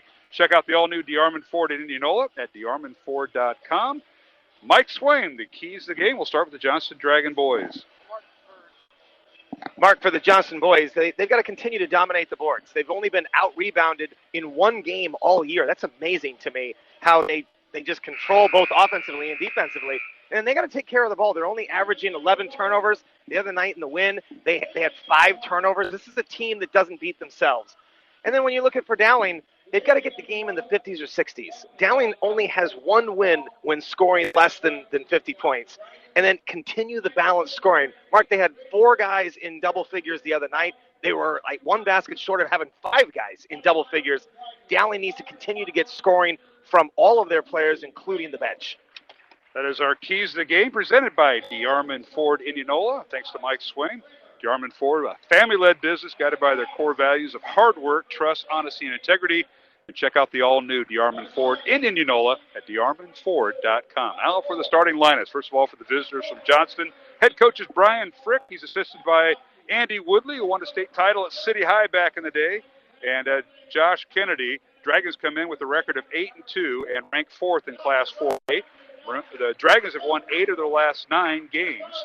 And they'll start at one guard, Trey Lewis. Lewis, a 5'11 junior, averaging 12.5 points. He'll wear number 3. The other guard is Stephen Kramer. Kramer, a 6'5 junior, averaging 12.5 points. He'll wear number 5. And the third guard is Reed Grant. Grant, a 6'3 senior, averaging 12.5 points. He'll wear number 10. At one forward, Carter Borwick. Borwick, a 6'3 senior, averaging 6 points, 4.5 rebounds. He'll wear number 22. And finally, the man in the middle for Johnston is Max Rocky, a 6'7 senior, averaging 7.5 points, 9 rebounds. And he'll wear number 44. So Lewis, Kramer, Grant, and Rocky and Borwick, the 5 starters for Johnston. As Johnston comes in averaging 57.5 points, give up 44 points. Now for Dowling Catholic, the head coach Michael Connor, assisted by Nick Wagner and Jimmy Nahas. Maroons will start their starting 5. They started last Tuesday night. Sam Hughes, a 6'1 senior, averages 6.5 points. He'll wear number 12. The other guard for Dowling is Simon Daniel. Daniel, a 6'2 senior, averaging 5.5 points. He'll wear number 22. The third guard is Matt Riedel. Riedel, a 6'4 senior, averaging 12 points, wearing number 24. At forward for Dowling, Jack Gredicke, at 6'10 senior, averaging 9.5 points, leads the team with 24 made threes. He'll wear number 14. And Ryan Riggs is jumping center right now at number 20, the 6'8 senior, averaging 13.5 points and 5.5 rebounds. And Riggs wins the tip, and we're underway here, Swamer. Mark, let's see how the officials call, especially the post play. I'm interested to see how they're going to do that. If one guy gets in foul trouble, that could really affect the game. And now a turnover by Dowling, and Trey Lewis with an uncontested layup, 2-0 Dragons, and full court pressure after made baskets by Johnston. Yeah, Johnston's going to get out in passing lanes, and not a great start for Dowling. They took care of the ball so well against Centennial. Already an early turnover. Riedel dribbles in the baseline. Now they kick it out to Simon Daniel for 3. It's no good. Fight for the rebound. A loose ball foul on Riggs. That's one I think Coach O'Connor is okay with. Riggs was going for the rebound that time. It's those fouls away from the ball in the backcourt where you don't want to have him pick up a cheap one.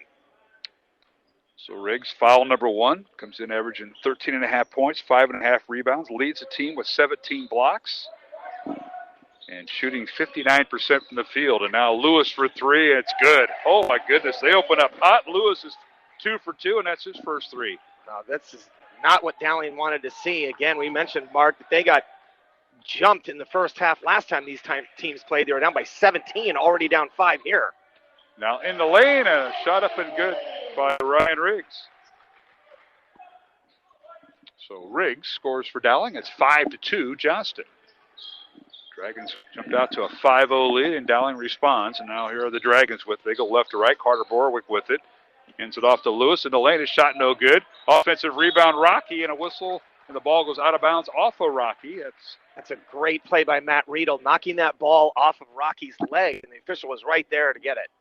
Max Rocky dabbles with men's volleyball, club volleyball.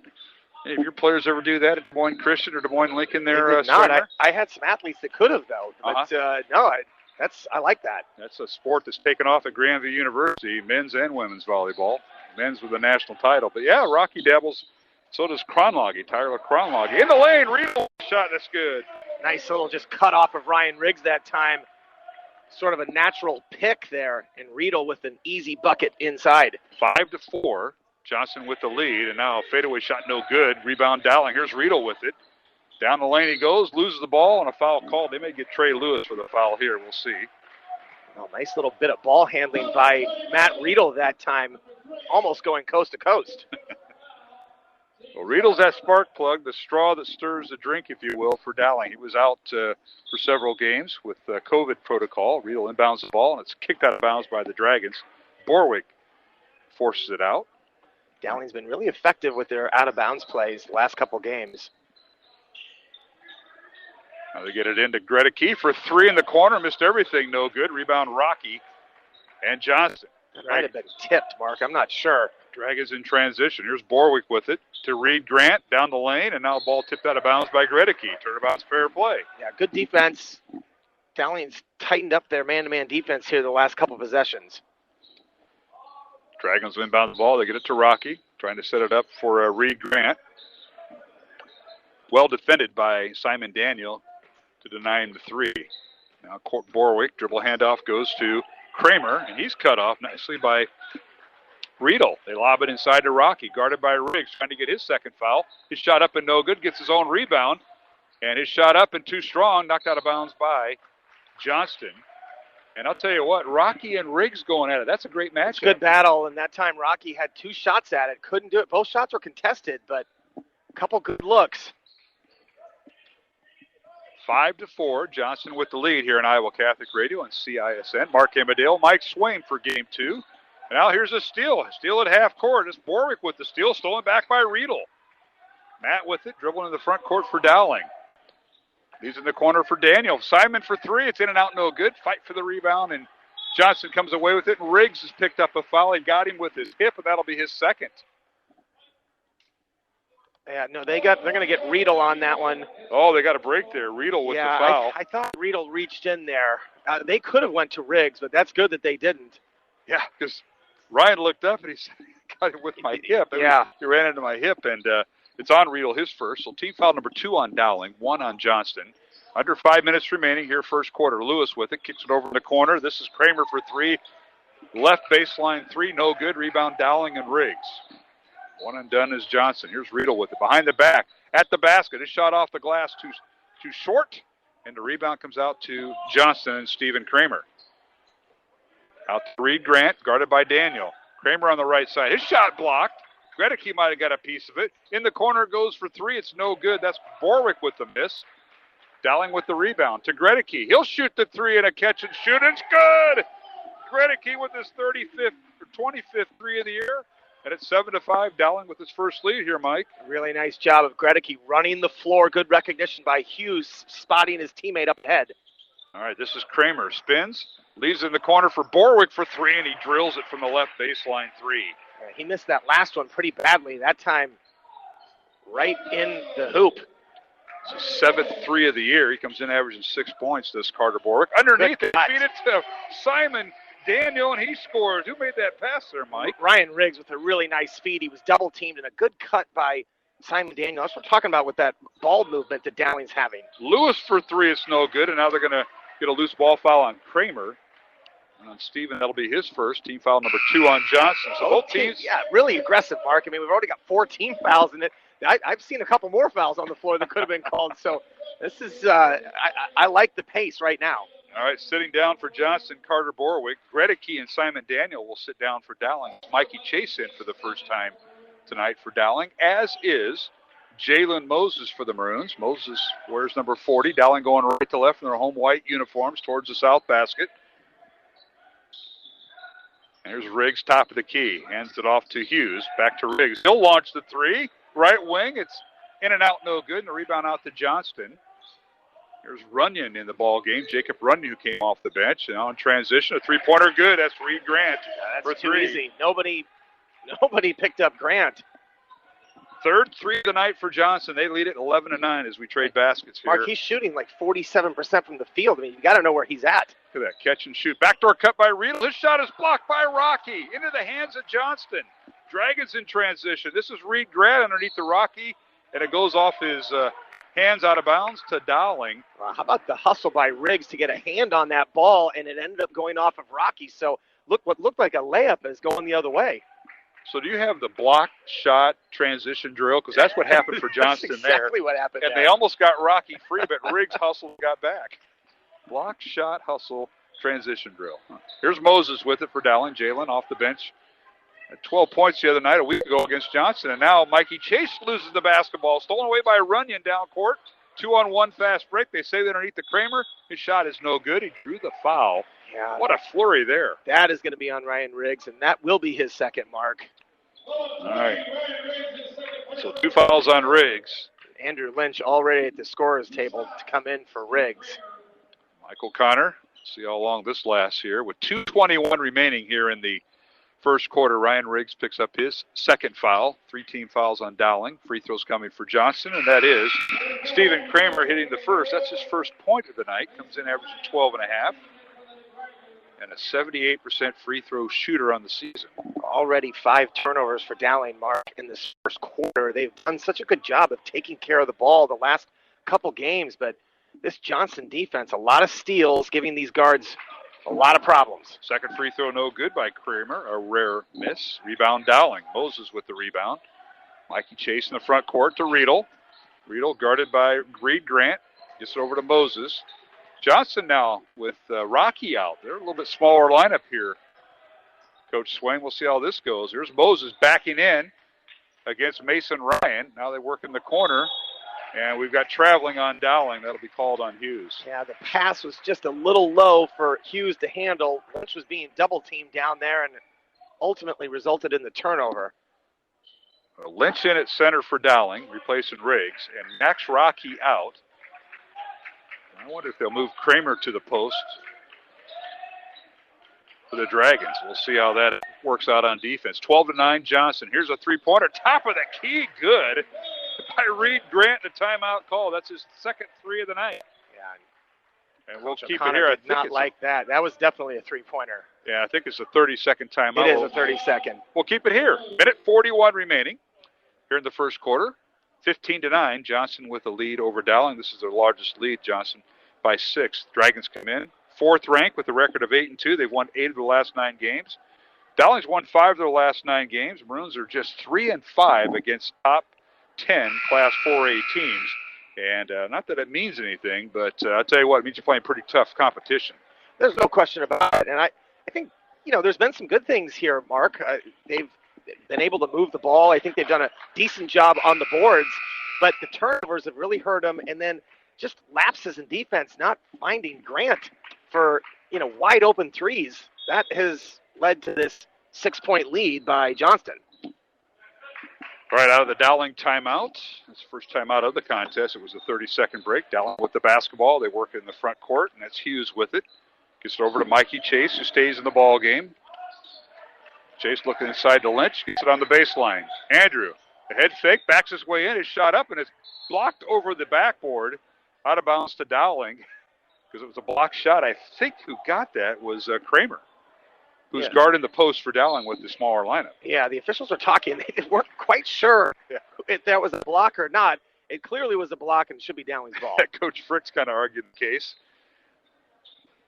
And, they'll talk about it. Dowling retains possession, 15-9. Johnston leads, minute 15 remaining first quarter. Now they work it inside the Lynch. Shot no good over Kramer. Rebound comes out to the Dragons. They go left to right towards the north basket in their road purple uniforms with gold numbers are the Johnston Dragons. And the lane is Runyon. He kicks it out on the perimeter to Mason Ryan. Now a long three, top of the key. It's no good by Grant. And a whistle and a loose ball foul on Dowling. They might get Moses for that. I think they are going to get Moses. At time, not much of a block out. Push off, yep. So Jalen picks up his first foul. And we've got 4 team fouls on Dowling, 2 on Johnston. Dragons inbound the ball. This is Reed Grant. Now we've got an illegal screen called on Mason Ryan, I believe. That was easy. That was an easy call. You could see that from up here. Just sort of held Sam Hughes. You think with the clock not running, you were able to do that, but when you inbound the ball, you can't do that. No, can't do that. And Johnston bringing some pressure here. Yes, they are. Just really harassing the guards, and it's paid off into these turnovers. 55 seconds remaining here in the first quarter. We want to thank our supporters here on Iowa Catholic Radio. They include Ashworth Vision Clinic, Dental Associates, and Construction Professionals. Been around all season long, including our football broadcasts. Maroons with the basketball. Like Dowling's going to hold for one, Mark. Coach O'Connor barking out some instructions. They got Riggs back in. And possession arrow favors Johnston. Let's see if they can hold it. Can you hold it for 30 seconds against Johnston? I don't know. This pressure is... Riggs is back in. Yeah. With 2 fouls. They work at the Riedel. He's isolated on the right side. Now Chase joins him, and he'll dribble to the top. Matt, left wing over to Chase. 15 seconds. Gregory and Hughes on the baselines. And now Gregory to Chase for 3. It's off the mark, no good. A rebound, Johnston. Here's Reed Grant with it with 3 seconds. Gets it over to Trey Lewis for 3 at the horn. It's no good. And we've come to the end of the first quarter with the score. Johnston 15, Dowling Catholic 9. And we'll take a break. Game 1 was won by the Johnston girls. Second-ranked Johnston defeated Dowling 76-63.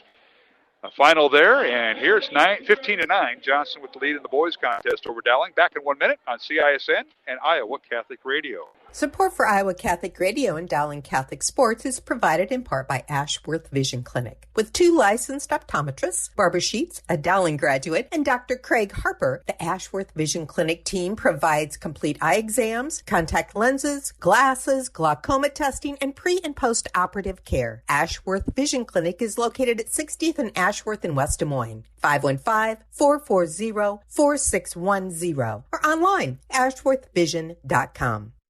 Iowa Catholic Radio is now available on your smart speaker, like the Amazon Echo or the Echo Dot. All you have to do is set up the Iowa Catholic Radio skill. You can listen to Iowa Catholic Talk Radio or Music Radio whenever you want. Step 1, say, Alexa, enable the Iowa Catholic Radio skill. Or enable it through your Alexa app. Step 2, say, Alexa, open Iowa Catholic Radio. Step 3, Alexa will give you a choice to listen to Iowa Catholic Radio Talk or Iowa Catholic Radio Music. Now enjoy listening to Iowa Catholic Radio through your smart speaker. Iowa Catholic Radio, KWKY Des Moines, K233BT Des Moines, KIHS Adel. Listen online anytime at iowacatholicradio.com or download the Iowa Catholic Radio app.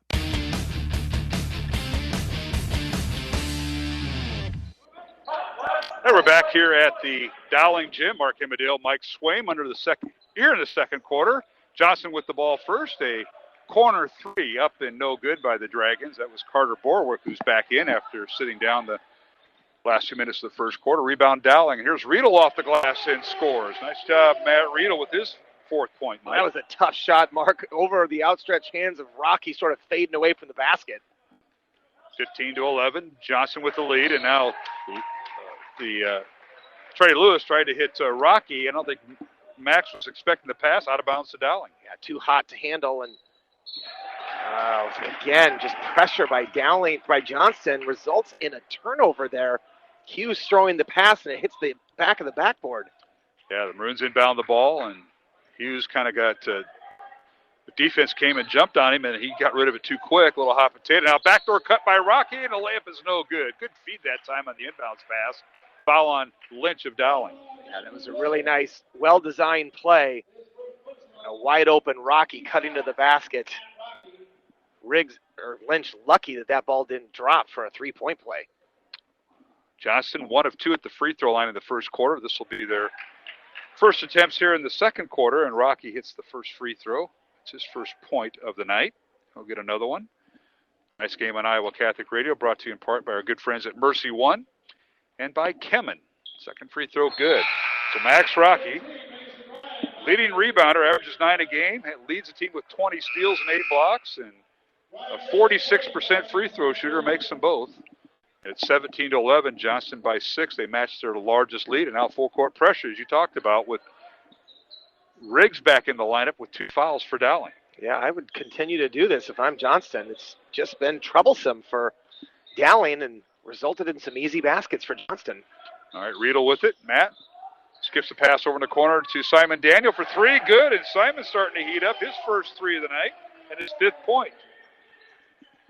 17-14. 17-14. Johnston in the lane. Ball stolen away. That was Reed Grant had it stolen. Down court, here's Gregory, and he puts it through. Lost the grip. Wanted to slam it home, but he lost the grip, and he has his 5th point, and it's a 1-point Johnston lead. Mark, you said this could be a game of runs, and all of a sudden that's exactly what we're seeing, a little run by Dowling. I said it off air. You did say it off air. Now you said it on air. Rocky underneath against Riggs. His shot's no good. Ball slapped around, and Lewis comes up with it for Johnston. They retain possession and a 1-point lead. Trey for 3, no good. Top of the key, rebound, Gregory. Dowling with the ball. Gets it to Riedel. Matt on the left side in the corner to Hughes for 3, and it's good. And Dowling with the lead. Bruins lead it by 2 and a corner 3 by Hughes. And well, there's a 30-second timeout called here. And how about Sam Hughes? Theresa Parmenter, his grandmother, up here harassing you before the game. And he knocks down a 3. Mark, we talked about the other night with Centennial, when these threes start to drop, it's just like, it's almost like a faucet's turned on and you can't stop it. The water just keeps going. We had Simon Daniel, then we have Sam Hughes, and all of a sudden here are the threes raining in. Yeah, they certainly are. And, the Bruins, the last 2 games have knocked down 22 threes. Wins last Friday night against Urbandale, on Tuesday night against Centennial. And they've cut their turnovers down to averaging 11 in those 2 games. Those are things you want to see. But here's a Johnston team that has not been out-rebounded but once this year. Yeah, no, they do a great job on the boards. And the other thing is they play really solid defense. I didn't think, 9 points in the first quarter. I'm like, that's not how we're going to get to 50 points where Dowling needs this game to be. Exactly. Bruins have outscored Johnston 10-2 here in the second quarter, and now an empty possession there as Dowling comes away with the basketball. Here's Riedel in the lane and draws the foul. That'll be on Reed Grant, I believe, before the shot. Riedel hits the deck, and it's confirmed. So Grant with his first foul. Team foul number 4 on Johnston. Dowling with 5 team fouls. Both teams have 4 timeouts remaining at their disposal, with 5:48 remaining here in the second quarter. Dowling by 2. And runs inbound the ball. They get it into Lynch on the right block with Riggs on the bench now. Corner 3 by Riedel is up and no good. And Lewis comes away with it for the Dragons. There's Johnston in transition. Now Lewis, what a move there. He found an extra gear, went to the basket. It's no good on the shot. Lynch with the rebound. Lynch back to Mikey Chase for 3. It's no good. Rebound Lynch. Good rebound. He came out of nowhere, got caught underneath the basket, and threw it away. And a foul on Chase. So Mikey will pick up the foul. Now, that was a great hustle play by Lynch, but he was double-teamed, had nowhere to go, and all the white shirts were at half court, so he had nowhere to pass it to. Well, these 2 teams, next play, Dowling plays tomorrow afternoon against Cedar Rapids Kennedy. Kennedy Cougars will come in with a record 12-6. They won 8 in a row, the hottest team in eastern Iowa. What a time for them to come to town. And for Johnston, they'll travel to Fremont, Nebraska on Monday as a pull-up jumper is good by Kramer, and that is his 3rd point, first field goal. Yeah, that was a nice little step-back shot by Kramer. It's 19 all. Under 5 minutes remaining here in the second quarter. Now Lynch for 3. Ooh, no good. Lewis with the rebound. I don't think that's what Coach O'Connor wanted there. As Andrew felt, Rocky's not coming out to guard me, I'll shoot the 3. I think Coach O'Connor is trying to just buy some minutes for Ryan Riggs. Here's Reed Grant for 3. It's no good. Rebound on the weak side to Gregory. Jack with it. Simon Daniel will bring it across the timeline. The Maroons really without their point guard out there. As Simon and Riedel are the two guards right now with Chase and Hughes out.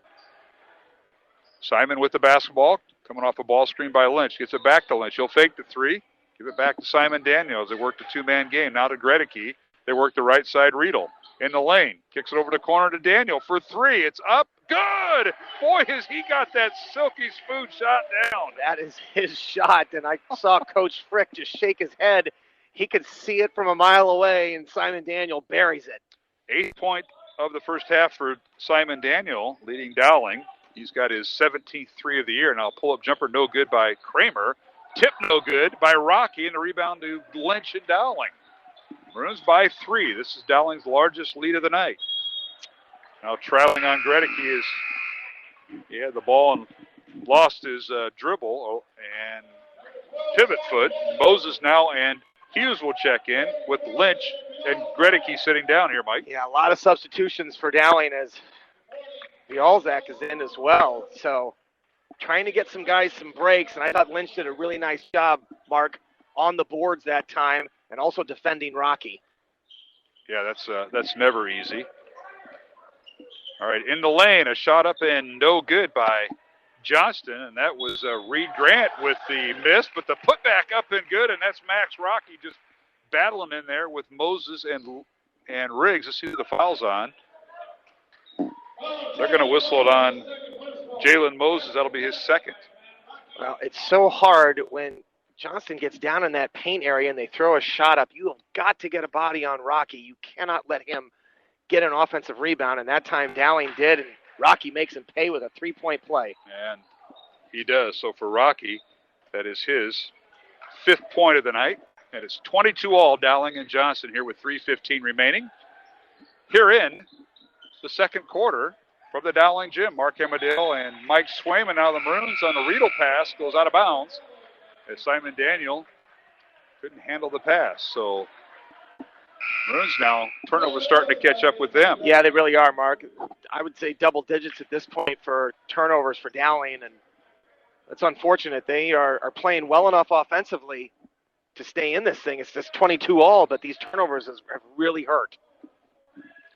Tied at 22 with 3 minutes remaining here in the third quarter. Mark Amadale, Mike Swaim, along with the CISN crew tonight as we simulcast on Iowa Catholic Radio and CISN.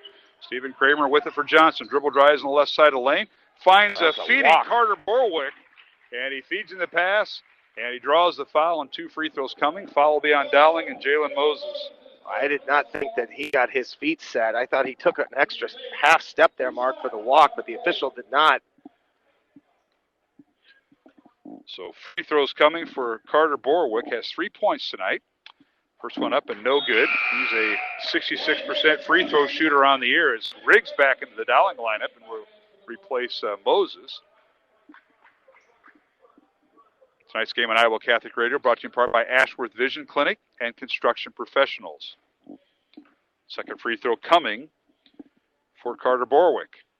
That's good. He goes 1 for 2. He has 4 points. Let's see if Dowling can take advantage of Rocky being out. They brought in Riggs, so Kramer, the smaller defender, is going to be on him. See if they can get the ball inside to him. They lob it into Riggs, and his shot up and good. Nice pass by Hughes to set that up. Wow, that's just great recognition by Dowling, knowing that Rocky's out and your big man's in. Now what he's got to do is try and stay away from getting that third foul, Mark. 24-23, Dowling retakes the lead. On the baseline is Jacob Runyon, number 2, who's in there for Johnston, a 5'10 guard.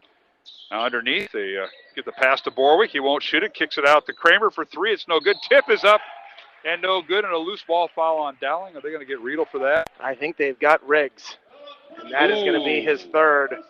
That will hurt. Riggs picks up foul number 3 here in the first half. Battling for a loose ball. That'll be the 19th foul on Dowling. 14 fouls on Johnston with 2:13 remaining. Free throws coming for Borwick again. And the free throw is good. One of the things you see, Mark, when that shot goes up is there are 4 purple shirts in the paint always going to the glass.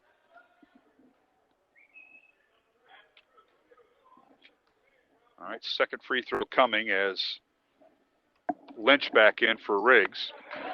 And the free throw is good. 25-24. Johnston with the lead as we approach 2 minutes remaining in the first half. Backdoor cut by Gregory. He slams it home. What a pass by Simon Daniel. Wow.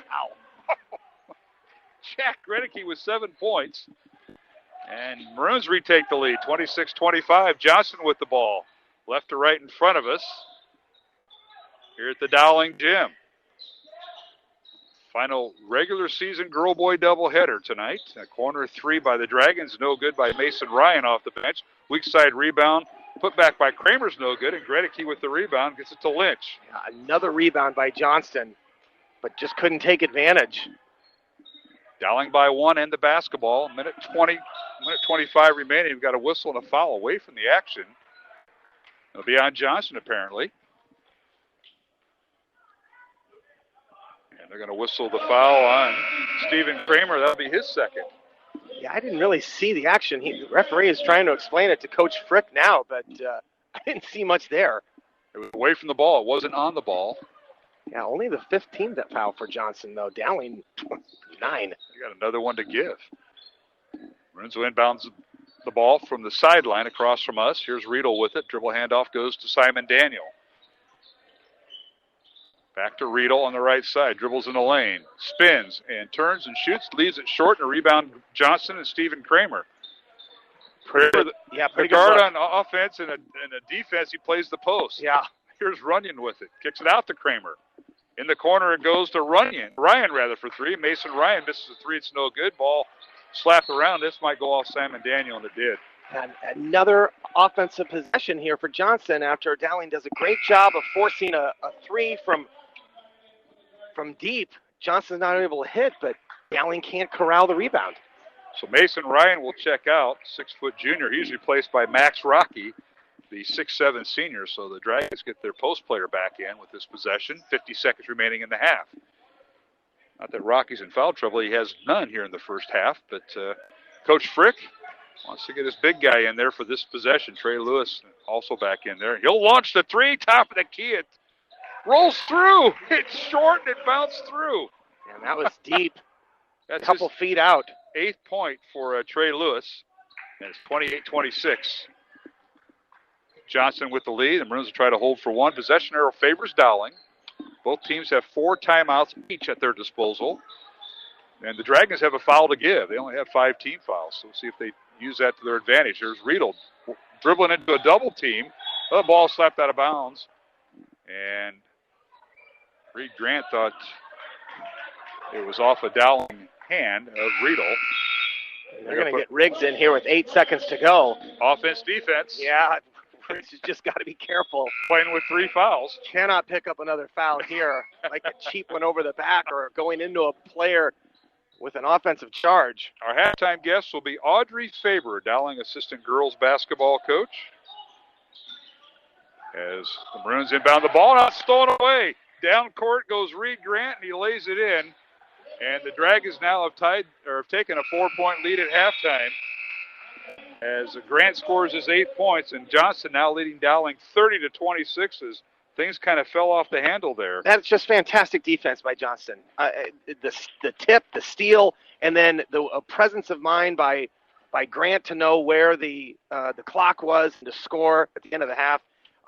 That's just, and what they've done defensively, creating these turnovers, Mark, it's just been fantastic. Well, the Dragons now lead at halftime of the boys contest, 30-26. We'll take a break along with Mike Swaim. I'm Mark Amadale from the Dowling Gym tonight in Game 2 of our girl-boy doubleheader. The girls' game won by Johnston, 76-63. And here in the boys contest, it's Johnston 30, Dowling Catholic 26 here on Iowa Catholic Radio and CISN.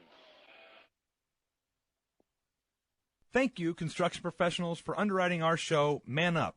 Heard Mondays at 9 a.m. and 9 p.m. Construction professionals have been long supporters of Iowa Catholic Radio, and we've seen their work. It's beautiful. They do remodeling or new construction that is innovative, functional, and designing what you want. It's a family business built on a strong foundation to create a new or remodeled home that is uniquely yours. CPCustomHomes.com. From our family to yours, God bless. Thank you, construction professionals. Thank you, Dental Associates, for underwriting Dowling Catholic Sports 365. With over 40 years' experience, Dental Associates is a group dental practice with the mission of promoting optimum health and well-being to all patients, providing preventative, restorative, and cosmetic dentistry for the entire family. Message underwritten by Dr. Kenton Gleichman, Dr. Steve Karbaka, and Dr. Ben Nagel. Dental Associates, addressing your smile, needs, and dreams. Online at DesMoines-DentalAssociates.com.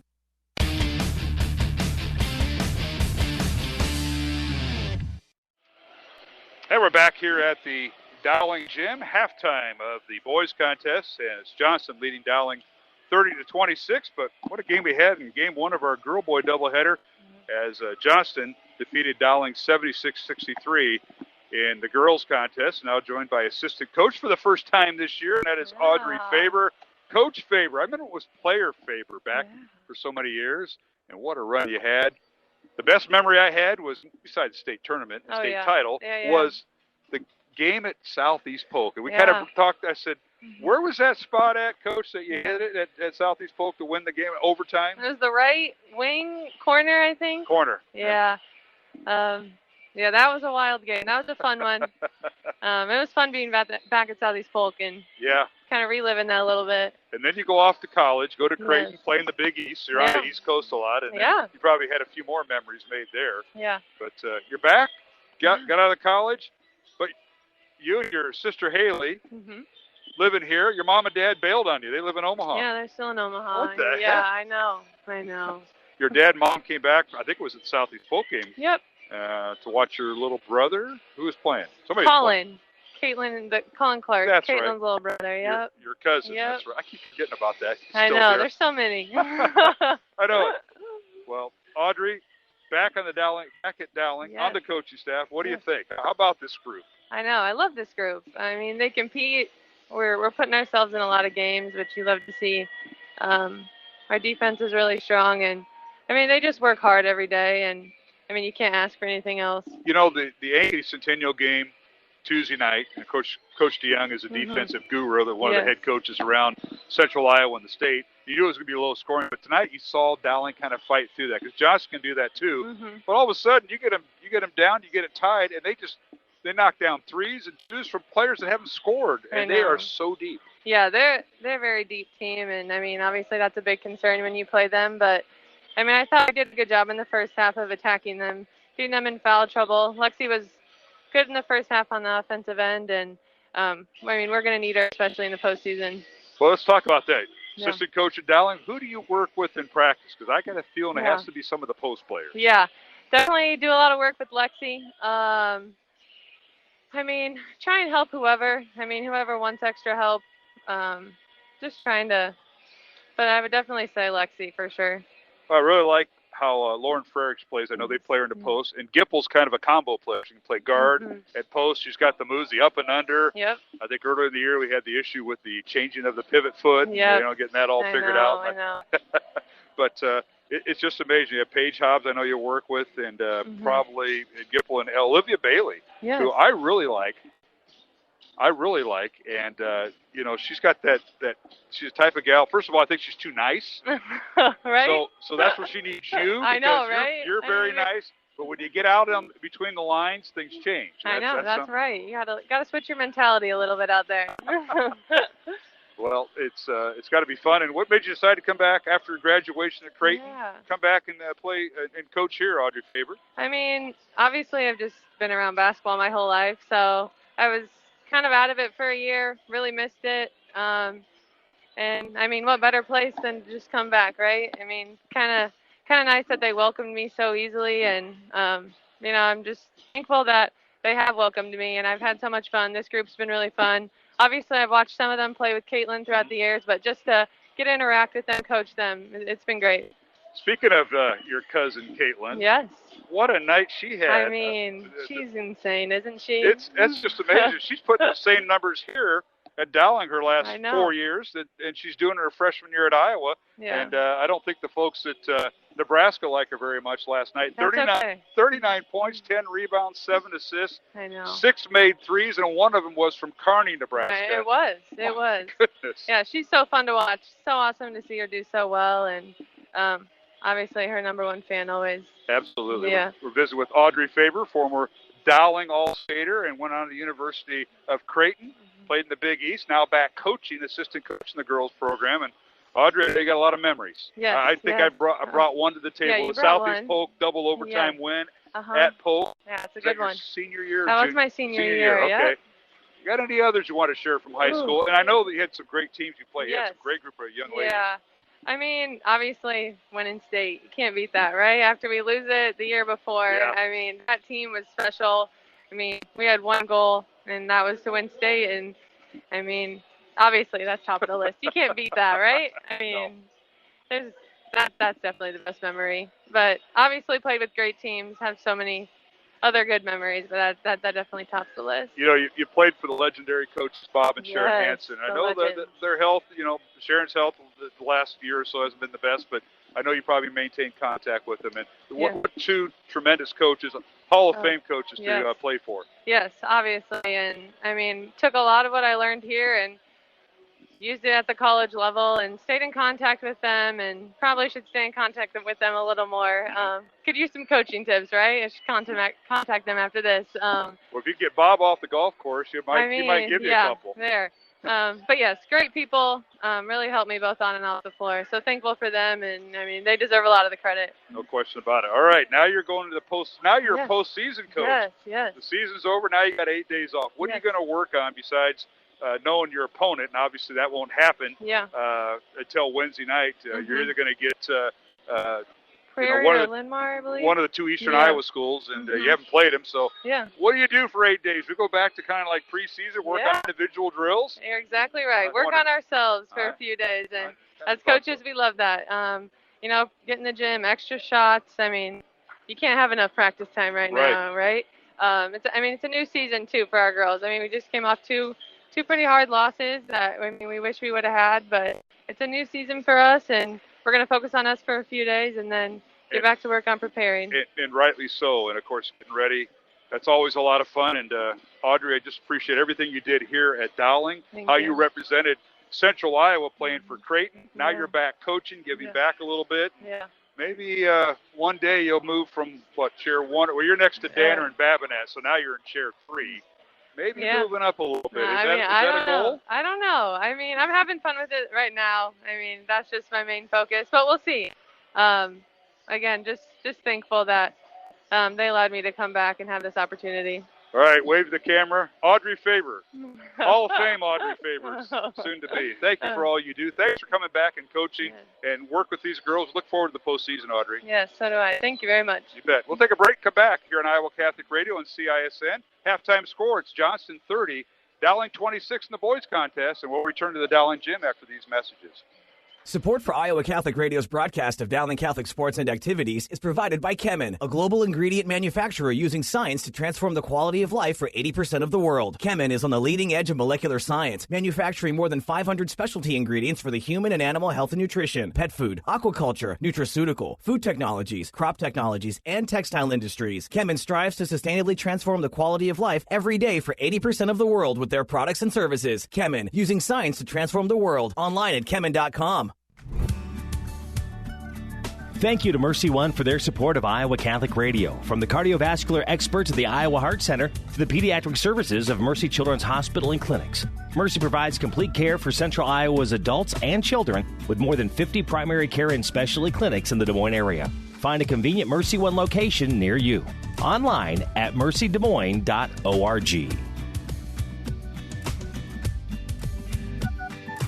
Iowa Catholic Radio, KWKY Des Moines, K233BT Des Moines, KIHS Adel. Listen online anytime at iowacatholicradio.com or download the Iowa Catholic Radio app.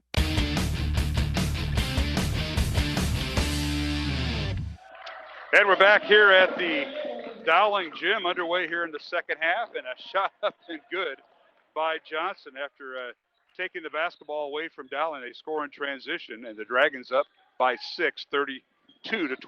Mark Amadale, Mike Swain. Well, not a great way for Dowling to finish the half, and already a layup for Johnston in this half. So not the start that Mike O'Connor wanted, as Dowling is down by 6 here early in the third. 8 points for Trey Lewis for Johnston to lead the Dragons. He's got, as he started the first half, 3 points for Stephen Kramer, 8 points for Reed Grant, and 6 points for Carter Borwick,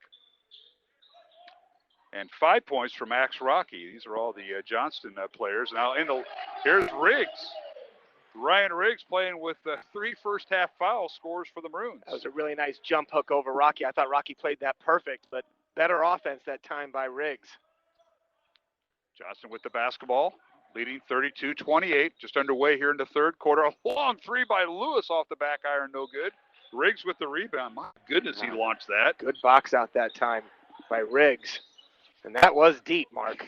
It was. That was we were just talking to Caitlin Clark's cousin, Audrey Faber, and that's Caitlin Clark territory. In the lane, it's nice pass and then a basket by Hughes. That's his 5th point. Boy, Riggs draws a crowd, but he's such a good does. passer, Mark, when he recognizes that, and it was a nice cut by Sam Hughes that time to the middle of the lane. Alling playing man-to-man defense. This is Reed Grant with it, dribbles in the lane, shoots it. It's missed everything. No good. Gregory with the rebound. And he didn't draw iron at all there. 32-30, Johnston by 2. Back to Riggs. He'll launch the three. It's off the mark, no good. And the rebound out to Carter Borwick. Well, Riggs can hit those, but tonight has not been very successful. They really haven't even been close. Yeah, Lynch has launched a couple threes, and you just want to get the right guy with the right hot hand. And now a corner three, no good by Borwick of Johnston. So both teams kind of going cold here in the last minute. Here's Simon Daniel with it. They reverse it. Gregory to Riedel in the corner, right side. Dowling going left to right. The home team with the white uniforms, maroon numbers. Now Riggs in the baseline. His turnaround shot, no good. Weak side rebound, Kramer. Yeah, I'd like to see as soon as that shot goes up, get Gregory in that paint for the rebounding. There's Grant in the lane. He jump stops, kicks it over in the corner to Kramer for 3. It's off the mark, no good. Rebound, Hughes. How about that? It takes a team effort to try and beat Johnston on the boards, and that's what you need from your guards. Sam with the big rebound. Now Riedel hands it off to Hughes, out to Riggs, guarded by Rocky. Here's Gregory looking inside to Riggs. Over the corner, Hughes for 3. It's no good. Rebound, Kramer. Both teams got a lid in that basket here in the last minute and a half. Now down court, a little underhand scoop shot by Kramer's no good, and a loose ball foul called. And who are they going to get here? They're going to get Simon Daniel there. That's his first foul. Let's try to run down scoring here. Sam Hughes for Dowling now has 5. He had 3 at halftime. 7 points for Jack Gregory in the first half. 4 points for Riggs, who has 3 fouls. First free throw is no good by Rocky. Rounding out scoring for Dowling, Daniel Simon with 8 points in the first half, and Matt Riedel with 4. The Maroons have not went to the free throw line in this contest. Second free throw, no hard good. To believe. But, Johnston only committed 5 fouls in that first half. So good point. So Rocky with 5 points. He goes 0 for 2 there. Now the ball out of bounds on Dowling's possession. Now that time, Gregory has got to get the ball out. If it's not there, don't force it. Get the ball, let them swing it around, and let him reestablish position. And now Dowling gets really small with both Gregory and Riggs taking a seat on the bench. Dragons went 7 out of 9 in the first half at the free throw line. I mentioned Dowling did not go to the line at all. Dragons with the basketball. This is Reed Grant now to Trey Lewis, who dribble drives, kicks in the corner to Kramer for 3. Good. That's his first 3 of the night. And his 6th point of the night, Mike. Great offense, Mark. Just sort of a dribble weave and then just lull that defense to sleep. And then a kick out on the baseline for the 3. And Kramer, that's his 6th 3 of the year. And now drawing the foul is Dowling. This will be on Jacob Runyon. I think they're going to get 2 free throws here for Mikey Chase. That would have been a big one to drop. I think Coach Brick is saying, hey, wasn't he still dribbling the ball? I might agree with that. Chase will go to the line. He has not scored tonight. First free throw, no good. Now, one thing, to not go to the free throw line, now you got to start making them. Yeah, you do.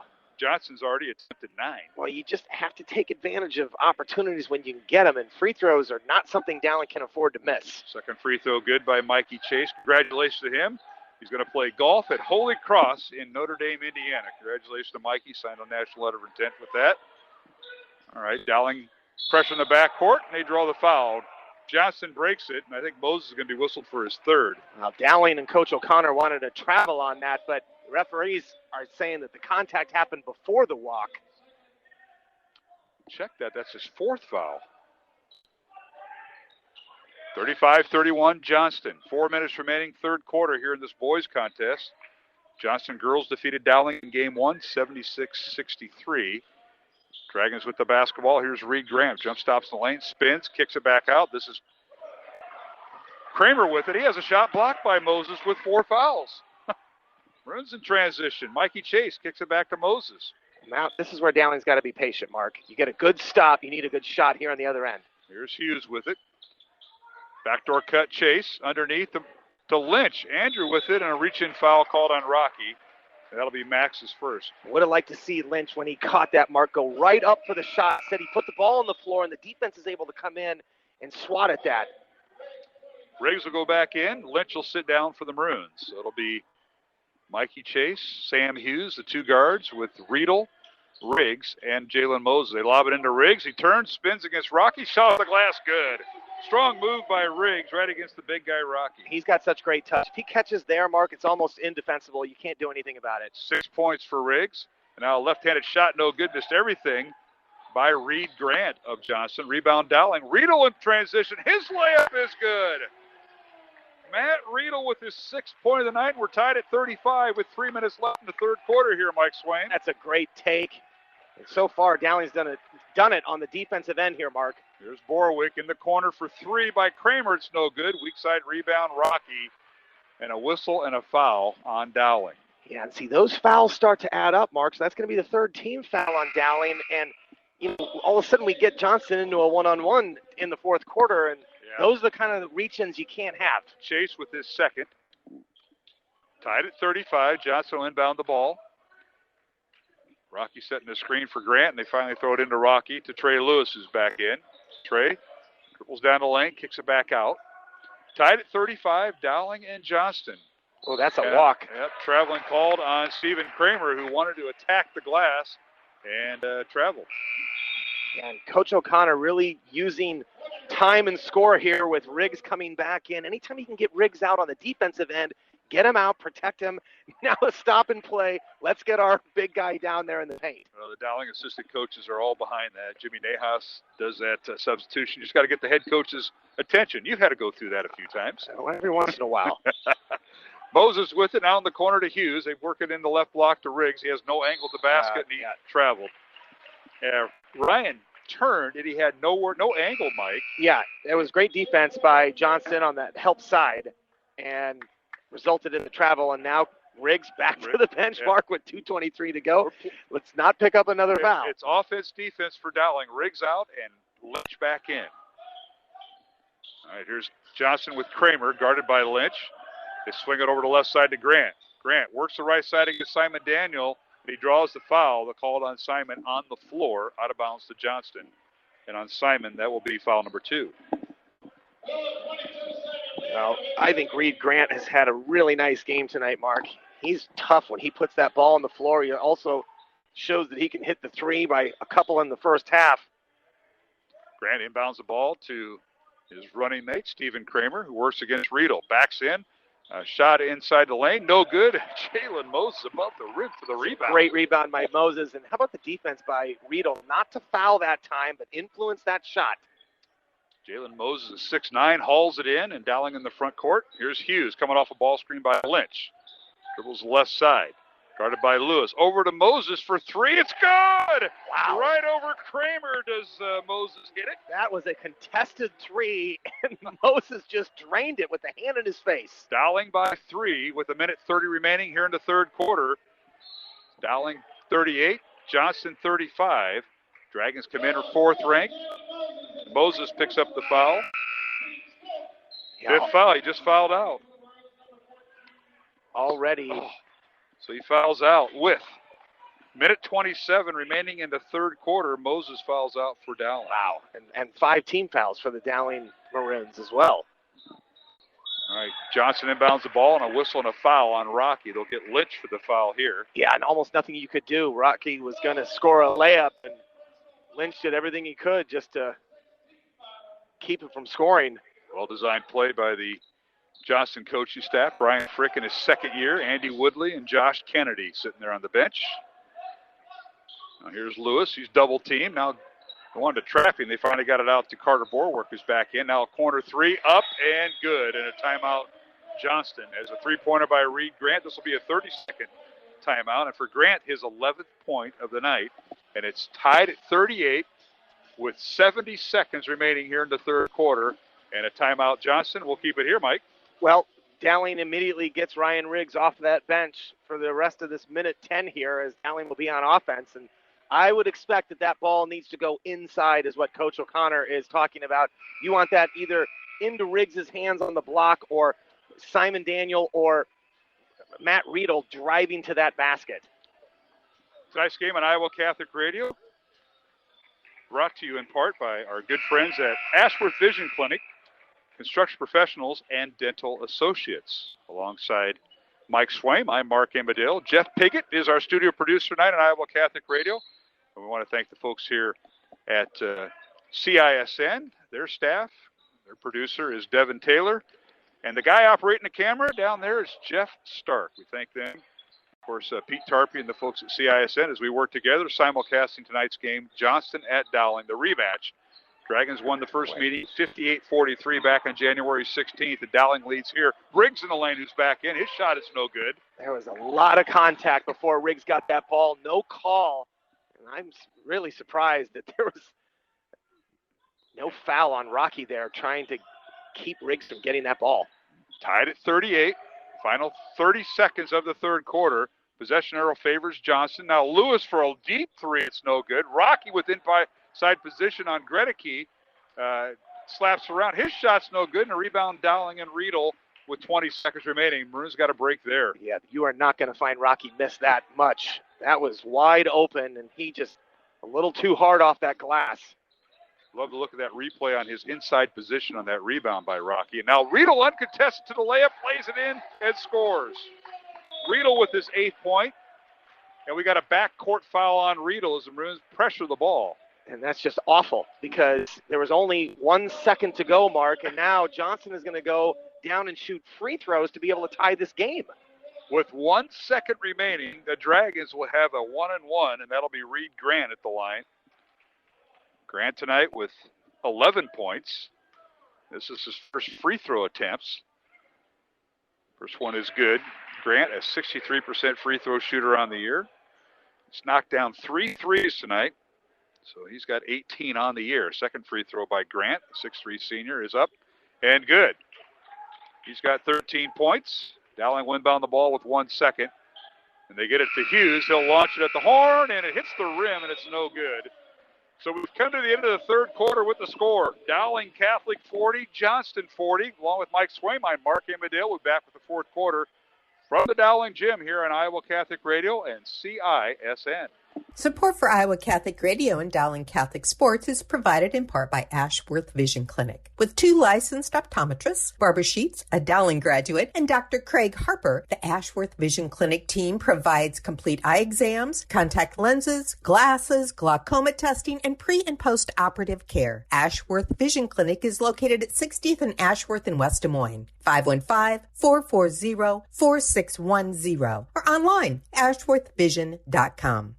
This is Matt Wilkham, Executive Director for Iowa Catholic Radio. Thank you for the many gifts and notes of encouragement we receive every day from listeners who are impacted by the positive message on Iowa Catholic Radio. Remember, our Spring Carathon starts Monday, February 22nd. Please prayerfully consider a pledge of $30 a month by calling 515-223-1150 or at iowacatholicradio.com. Thank you again, and may God bless you for your generosity.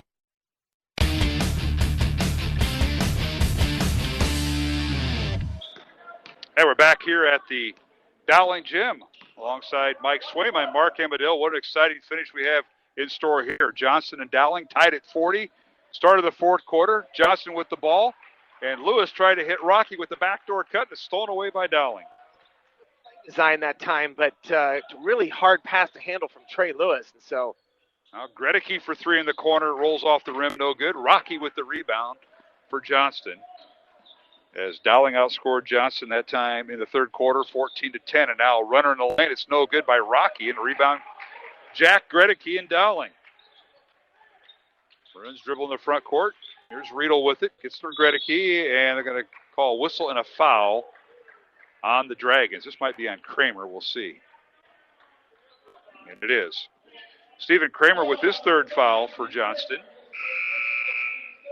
Third team foul on the Dragons. Dowling with 17 fouls. And that last one was tough. Riedel makes the basket with 1 second left, and he fouls. And then Johnston goes to the free throw line on the seventh team foul on Dowling and makes both free throws. See how that works out. Gregory back to Riggs. Pull-up jumper, good. The basket will count. The foul's on Max Rocky of Johnston. That was really good recognition by Gregory as he brought the defense in.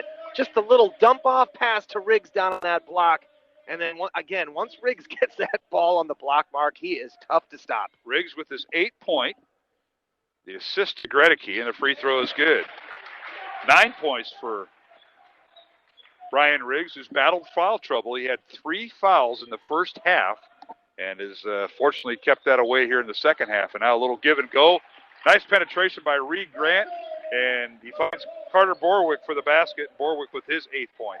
Dowling's had a tough time keeping Reed Grant in front of them. Now Riedel with it, and the ball tipped out of bounds by Stephen Kramer. We mentioned Dowling outscored Johnston 14-10 in that third quarter to tie the score at 40. Dowling is just 1 of 2 at the free throw line. Make that 2 of 3 with Riggs' free throw going down.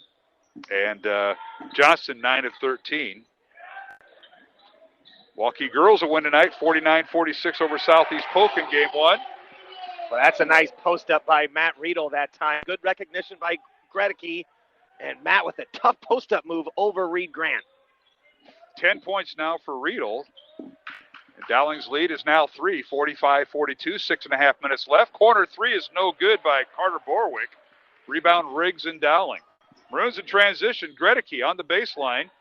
Waits for Riggs. He'll shoot it right elbow. Good! We might see a timeout by Coach Frick. Ryan Riggs starting to heat it up. After battling foul trouble, he now has 11 and a timeout on the floor.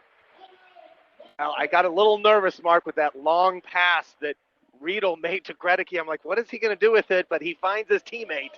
Timeout on the floor. It'll be a 1-minute break. 6:11 remaining, fourth quarter.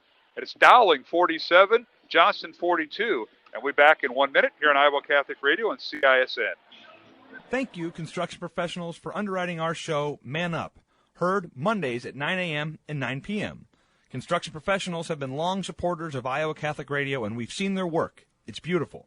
They do remodeling or new construction that is innovative, functional, and designing what you want. It's a family business built on a strong foundation to create a new or remodeled home that is uniquely yours. CPCustomHomes.com. From our family to yours, God bless. Thank you, construction professionals. Thank you, Dental Associates, for underwriting Dowling Catholic Sports 365. With over 40 years' experience, Dental Associates is a group dental practice with the mission of promoting optimum health and well-being to all patients, providing preventative, restorative, and cosmetic dentistry for the entire family. Message underwritten by Dr. Kenton Gleichman, Dr. Steve Karbaka, and Dr. Ben Nagel. Dental Associates, addressing your smile, needs, and dreams. Online at DesMoines-DentalAssociates.com.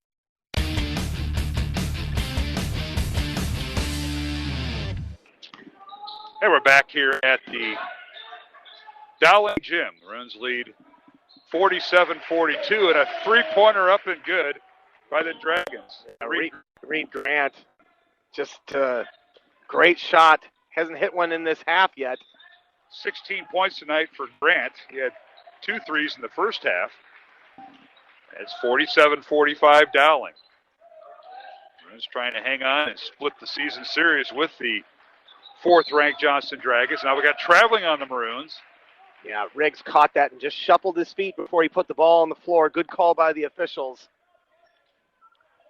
And it just feels, Mark, like every possession now is critical for both of these teams here with 5:30 to go. Yeah, it's really under the microscope exactly as Maroons They've won 2 in a row after losing 3 in a row with wins over Urbandale and Ankeny Centennial earlier this week. And let's see if they can hang on and hold off the Dragons. Trey Lewis in the lane puts up a shot too strong, no good off the glass. Rebound comes out to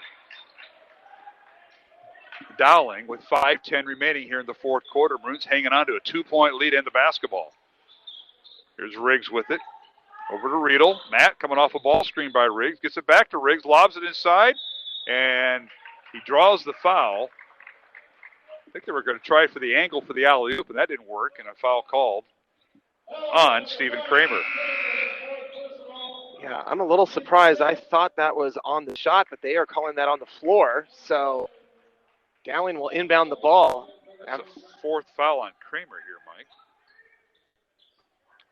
Maroons inbound the ball to Gregory. Jack with it. Top of the key to Hughes. Sam in the lane. Jump stops over to Simon Daniel. Dowling by 2 and a whistle and a foul on Rocky. So Max will pick up his 3rd. And foul starting to mount up for Johnston as that's their 16th foul. Next one will put Dowling in the bonus. And you just thought maybe that this game is going to come down to free throws here in the fourth quarter. 47-45. Dowling has been on that for quite a while. They inbound the ball to Daniel, and Simon has to make an athletic jump to get it. Now Daniel in the lane. His shot no good. Ball slapped around, and Riggs picks up the foul. Reach-in foul on Riggs as he was going after Borwick. Well, and that's big because that's going to, now that it draws his 4th foul, and it's going to probably, although because they're shooting, Riggs will stay in the game. But I think after this next possession, they're going to have to get Riggs out. You can't have him foul out here with this much time left. Carter Borwick at the line for Johnston. Eyes the bucket. First free throw is up. Off the mark, no good. Front of a 1-and-1. Rebound Dowling. So the Maroons catch a break there. Yeah, Dowling needs patience. I'd like to see him run that 2-man game again with Riedel and Riggs. Maroons in the offensive end. Here's Simon Daniel. They reverse it right side to Riedel. Riedel backing in against Grant. Gets in the corner to Simon Daniel for 3. The ball is no good. It was short. And the rebound to Riedel and a timeout. Dowling, this will be a full timeout. We'll take one with them. 4:19 remaining here in the fourth quarter from the Dowling gym. It's Dowling 47 and number 4 Johnston 45 here on Iowa Catholic Radio and CISN. Support for Iowa Catholic Radio's broadcast of Dowling Catholic sports and activities is provided by Chemin, a global ingredient manufacturer using science to transform the quality of life for 80% of the world. Chemin is on the leading edge of molecular science, manufacturing more than 500 specialty ingredients for the human and animal health and nutrition, pet food, aquaculture, nutraceutical, food technologies, crop technologies, and textile industries. Chemin strives to sustainably transform the quality of life every day for 80% of the world with their products and services. Chemin, using science to transform the world. Online at chemin.com. Thank you to Mercy One for their support of Iowa Catholic Radio. From the cardiovascular experts at the Iowa Heart Center to the pediatric services of Mercy Children's Hospital and Clinics, Mercy provides complete care for Central Iowa's adults and children with more than 50 primary care and specialty clinics in the Des Moines area. Find a convenient Mercy One location near you. Online at mercydesmoines.org.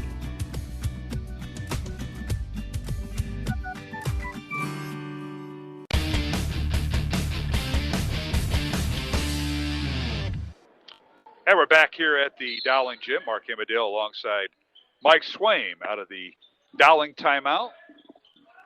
We're under 4 minutes and 20 seconds here in the fourth quarter. Dowling by 2, 47-45. He's trying to win their 3rd in a row after losing 3 in a row before this little streak they're on, winning against Urbandale last Friday night on senior night and defeating Centennial on Tuesday night. Here's Hughes with it. Sam going against Lewis. And we've got a timeout called by Dowling.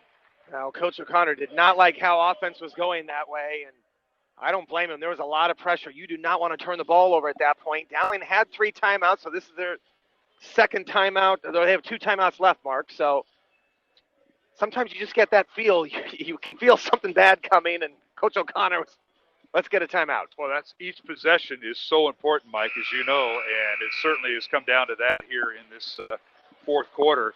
47-45, Dowling with a 2-point lead. We've been on that score, which seems like eternity, as the Maroons have outscored Johnston 7-5 here in this fourth quarter. We want to remind our listeners on Iowa Catholic Radio, our thanks to Mercy One Kemen, along with Ashworth Vision Clinic. Without them, we don't have ball games on Iowa Catholic Radio. Our next game will be this coming Thursday night, Dowling Boys on the road at Council Bluffs Lincoln. And here's Riggs inside and scoring. Boy, that was a great play. He just squared up Rocky and put the ball on the floor, went right by him and high off the glass. Riggs with 13 points, battling fouls. He's got 4 fouls with 3.5 minutes remaining. Dowling by 4. Maroon's biggest lead has been 6. Now underneath.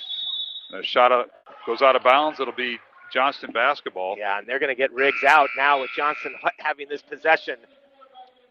That was a good play by Johnston to keep that ball alive. I thought the ball was tipped out of bounds by Riggs.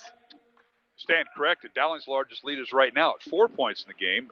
Johnston's largest lead has been 6 in this contest. Kramer also back in the game for Johnston with 4 fouls. Dragons inbound the ball to Rocky. Top of the key. He'll hand it off to Trey Lewis. Lewis with 10 points tonight. Pull-up jumper in the lane. It's short. Ball slapped around, and Hughes with the rebound. He has gotten opportunities, Mark, but just has not been able to cash those in the paint. And how about a good rebound that time by Lynch? Dowling with the ball. Riedel in the lane, and the basket is good. And a foul on Reed Grant of Johnston. And an and one coming for, how about that, Riedel? That is a fantastic play by Matt Riedel. Into traffic and then be able to knock down that shot after the contact. Grant with his second foul. And the free throw by Riedel is rims out, no good. Rocky with the rebound. That's a big part of this game. Riedel with 12 points. And missed the free throw. There's a steal by Dowling. Riedel with the steal. Lewis is trying to catch him. The layup up and good. Wow, how about Gregory with the steal that time and off to his teammate, Matt Riedel. Huge bucket. 14 points for Riedel. Riggs with 13. Dowling with its largest lead of 8. And in the lane, a shot off the glass, good. How tough is Reed Grant been tonight, Mark? That was a great shot. That's his 18th point. Dowling's got to know they've got 2 timeouts. If they get in trouble, they can use one. Everything has got to be patient. Take care of the ball here. You need a great shot, not a good one. You just want to run your offense, and you don't need any unforced shots. If you get a shot at a layup, take it. If you want to force a dribble like Simon's doing here, draw the foul and get to the free throw line, and he did. Simon Daniel, nice job by him running with the foul. Now you've got to convert if you're Simon Daniel. Got an opportunity, 1-1 here. Push this to a 3-possession game. So Simon will go to the line. He's got 8 points, all in the first half for the Maroons. A pair of threes and a 2-point basket. First free throw attempt coming for Simon. It's up and good. Tonight's game on Iowa Catholic Radio, brought to you in part by Mercy One, by Kemen, and by our good friends at Dental Associates. Second one coming. Dowling 54. Johnston 47, 2 minutes, 10 seconds remaining here in the fourth quarter as we simulcast tonight on Iowa Catholic Radio and CISN. Both free throws good by Simon. Big free throws. And how about Dowling extending the lead with Riggs on the bench, Mark? 10 points for Daniel. They need it done on the defensive end. You don't see that too often. They work underneath to Rocky, and Lynch lets him have it, and he scores. Rocky with his 7th point. Good decision. You don't want to compound the problem and foul him for an and one opportunity. 55-49. Riedel down the lane. His shot off the glass. They can't stop him. He just had a little sliver of an avenue to go down. Well, it's him on one side and Reed Grant on the other. They're both getting to the basket at will. 16 points for Riedel. It's 57-49. Dowling by 8. And we got a whistle and a foul on the Maroons. Oh, stopping the clock. That's the last thing you want to do if you're Dowling. Johnston with an opportunity to score with the clock stopped. And they're going to get Ryan Riggs back in here, Mark, with 1:34 left. Fouls on Lynch, his 3rd. And Grant to the line for Johnston. Reed tonight with 18 points. This will be a 1-1, where he's 2 for 2 tonight at the line. First one good. I would expect Johnston, if he makes this next one, to set up a press. Be very aggressive with Dowling trying to get a steal. 19 fouls on Dowling, 8 on Johnston. Second free throw is good. He's got 20 points, does Reed Grant. Here's that full pressure. Here's that full court press. Here's Hughes with it, guarded by Lewis. Boy, and the Johnston coaching staff wants an offensive push that time, and they may have been right. Hughes might have used that forearm a little further than he should have, but he got it across the timeline. Here's Riedel with it. Inside to Riggs, a shot up and good. Nice pass from Riedel to Riggs. Just a nice two-man game between those two. They've been doing it a while here. 15 points for Riggs. Corner three by Runyon is no good. Rocky with the offensive rebound, and it's finally slapped around. Riedel with it into the hands of Riggs, and he draws the foul. Coach Frick is still letting the official know about what he thought was an offensive foul by Sam Hughes. They were bodying each other, Mark, going up the court, but I did think that there was enough maybe that Hughes stuck out that arm. Nonetheless, Riggs goes to the line. He's got 16 points. Or checked, and he's got 15 points tonight. Free throws no good by Riggs, and the ball in the hands of Johnston. He's got 15 points tonight, does Ryan. Now back comes Johnston. Reed Grant for three. It's no good. Rocky with the rebound. Stolen away from him by Riedel. What a great play. Riedel was falling down, and he passed it to Riggs. And now a foul in the backcourt on Johnston. They're going to call it on Kramer, and that he is just fouled out with 6 points. That is a fantastic heads-up play by Matt Riedel. Mark, he got the rebound and was falling down. It probably would have been a travel, and he was able to get the ball to his teammate. He's able to grab the ball as he's falling down and take a two-shot foul. Well, Coach O'Connor, if Dowling is able to get the win tonight, Mark, he's at least going to be able to sort of harp on his players. We've got to do better at the foul line because they have struggled here in the fourth quarter. And the second free throw is good. So Riedel goes 1 for 2. He's got 17 points. And it's 60-51, Dowling by 9 with 37 seconds. Lewis for three. It's no good. And we got a loose ball foul, or the ball hit the guy wire, which is a dead ball. Yeah. All right. Here at Dowling, we have that guy wire, basket support, the wire that hangs over the backboard, above the backboard, and that is a dead ball when it hits it, and that's what happened there. No foul. Here's Hughes in the backcourt. Gets to Simon Daniel. Dowling breaks the press. Simon with it. Good Trying job. to play keep away. Yep. Hughes, Riedel, Daniel, and a whistle in the backcourt, or a reach-in foul on Reed Grant. That's his third, and 2 shots coming for Hughes. What a night it's been. Hughes tonight with 5 points. This will be his first free throw attempt. And the first one is good. I knew when his grandmother come up here to harass me that things were good. Theresa Parmenter, who had all the Parmenter kids go through here, and now this is his daughter's kid. You knew it was going to be a good night for Sam. I knew it would. There you go. I knew it was going to be a good night for Sam, not for me. 9 points now for Sammy Hughes. And now down court, shot no good by Grant. Ball slapped around, and Dowling has it. Here's Gregory. He's going to flush it through with Simon Daniel right there. Watching him do it. Nice job by Jack. 9 points tonight for Gregory. 64-51, and that will do it. Here's a shot by Lewis at the buzzer, and Dowling has come away with the victory at home, 64-51, as the Maroons knock off the 4th-ranked Johnston Dragons. And this is the Dragons' first loss to a non-ranked team this year. They split with Waukee and Valley, who are ranked in the top 10. How about the Maroons with the win tonight? And Dowling now improves its record to 8-7 as they get ready to travel on the road next Thursday night at number 5 Council Bluffs Lincoln. And, of course, even more importantly, tomorrow, hosting Cedar Rapids Kennedy at 1 o'clock here at the Dowling Gym.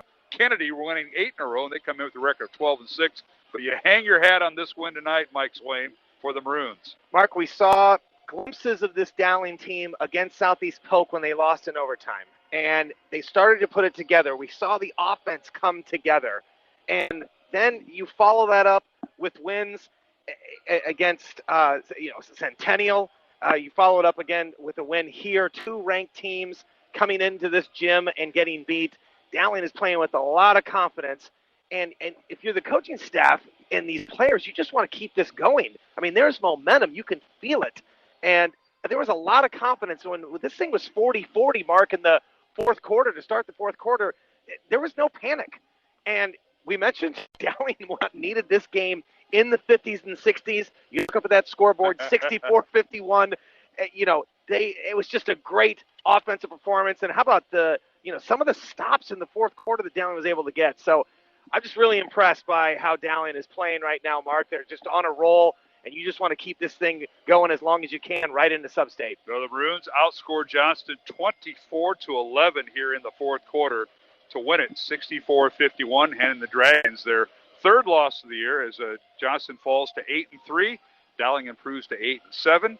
Johnston ranked number 4 in Class 4A, and the Maroons come away with the victory. We'll take a break here from the Dowling Gym tonight. Mark Amadale alongside Mike Swaim and Jeff Piggott, our studio producer for Iowa Catholic Radio.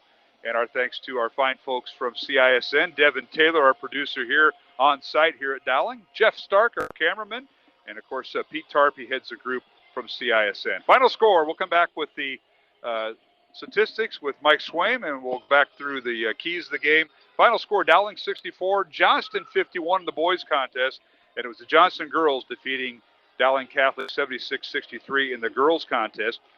Dragon girls now go to 13-1 and ranked number 2 in Class 5A. We'll be back with a postgame show after these messages here on Iowa Catholic Radio and CISN. Support for Iowa Catholic Radio and Dowling Catholic Sports is provided in part by Ashworth Vision Clinic. With 2 licensed optometrists, Barbara Sheets, a Dowling graduate, and Dr. Craig Harper, the Ashworth Vision Clinic team provides complete eye exams, contact lenses, glasses, glaucoma testing, and pre- and post-operative care. Ashworth Vision Clinic is located at 60th and Ashworth in West Des Moines. 515-440-4610 or online, ashworthvision.com. Amazon Smile is a simple way to support Iowa Catholic Radio. When you are shopping on Amazon, consider shopping through Amazon Smile instead. When you do, you get all the same great deals, and your order will also help support Iowa Catholic Radio. All you need to do is choose Iowa Catholic Radio as your nonprofit to support when you first log in, and Amazon will do the rest. Every Amazon Smile order you make, Amazon will donate to Iowa Catholic Radio. Support Iowa Catholic Radio while you shop at smile.amazon.com. And thank you for supporting Iowa Catholic Radio. Iowa Catholic Radio, KWKY Des Moines, K233BT Des Moines, KIHS Adel. Listen online anytime at iowacatholicradio.com or download the Iowa Catholic Radio app.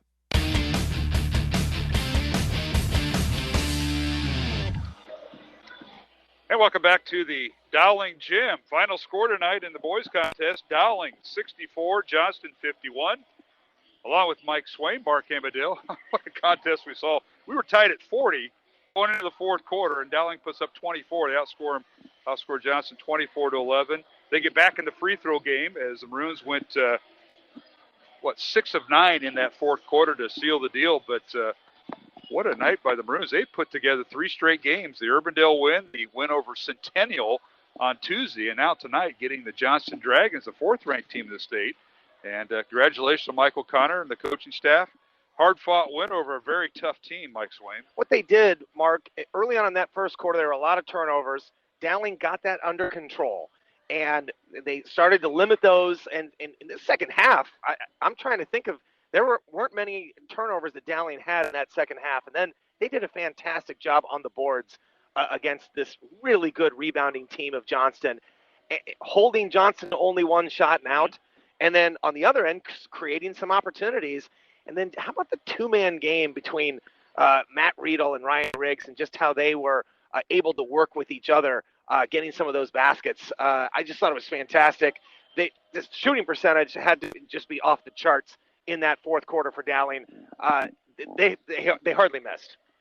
Yeah, they did, Mike. That's a good point. But how about the balancing act between by Michael Connor? Once Ryan Riggs, his best post player, got into foul trouble. It was offense, defense. I looked in the clock. We had like 2 minutes left in the third quarter. He was playing offense, defense, and he bought some time there. He really did, and I thought he was able to, especially in that third quarter, Mark, and early on in that fourth quarter, keep Riggs on the bench. And then when he could use him, get him in offensively, and then try and get him out for defensive possessions, I thought it was really smart. He was such a key in this game tonight because he did a great job of defending Rocky when we know how tough he is, and then able to score on the other end. So keeping him in the game was a huge effort by that Dowling coaching staff. I'm sure they were all looking anytime the clock stopped, hey, where's Ryan Riggs? Do we need him on the floor or off the floor? Yeah.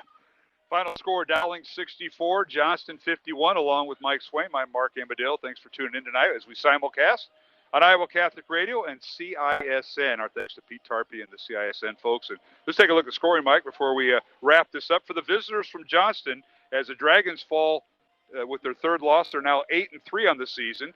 And on Monday, their schedule continues. They'll be playing Monday, a non-state game, so to speak. They cross over, and they'll host Fremont, Nebraska. They'll drive the 2.5-hour trip from Fremont, Nebraska, just northwest of Omaha. They're coming over playing on President's Day, and they'll play at 6:15 at the Johnston Gym. So that'll be Monday's game. And then on Tuesday, Johnston hosting Hoover. That'll be a 7:45 boys-only game. And then the Dragons travel to Ames, and that'll be on Friday. And before hosting, they have a bye, and then they'll host the winner of Cedar Rapids, Prairie, and Linn-Mar. So it's Fremont, Nebraska on Monday, Hoover on Tuesday, and on Friday, their travel to number 6 Ames. That's left for the Johnston boys in the regular season. Again, they're in the sub-state with Cedar Rapids, Prairie, and Linn-Mar. And the winner of that game will play at Johnston on that Friday, February 26th. The Dragons were led tonight by Reed Grant with 20 points. He had 8 at halftime, 12 in the second half. A perfect 4 for 4 at the free throw line. Grant with 20. 10 points for Trey Lewis. And then rounding out scoring all single digits for Johnston, Carter Borwick with 8 points. 7 points for Max Rocky and 6 points for Stephen Kramer. Kramer falling out with 43 seconds remaining in the fourth quarter. The Dragons went 11 for 16 at the free throw line tonight. For the Maroons, Dowling with 3 players in double figures, led by Matt Riedel with 17 points, Ryan Riggs with 15, Simon Daniel with 10 points, Jack Gredicke with 9, 7 points for Sam Hughes.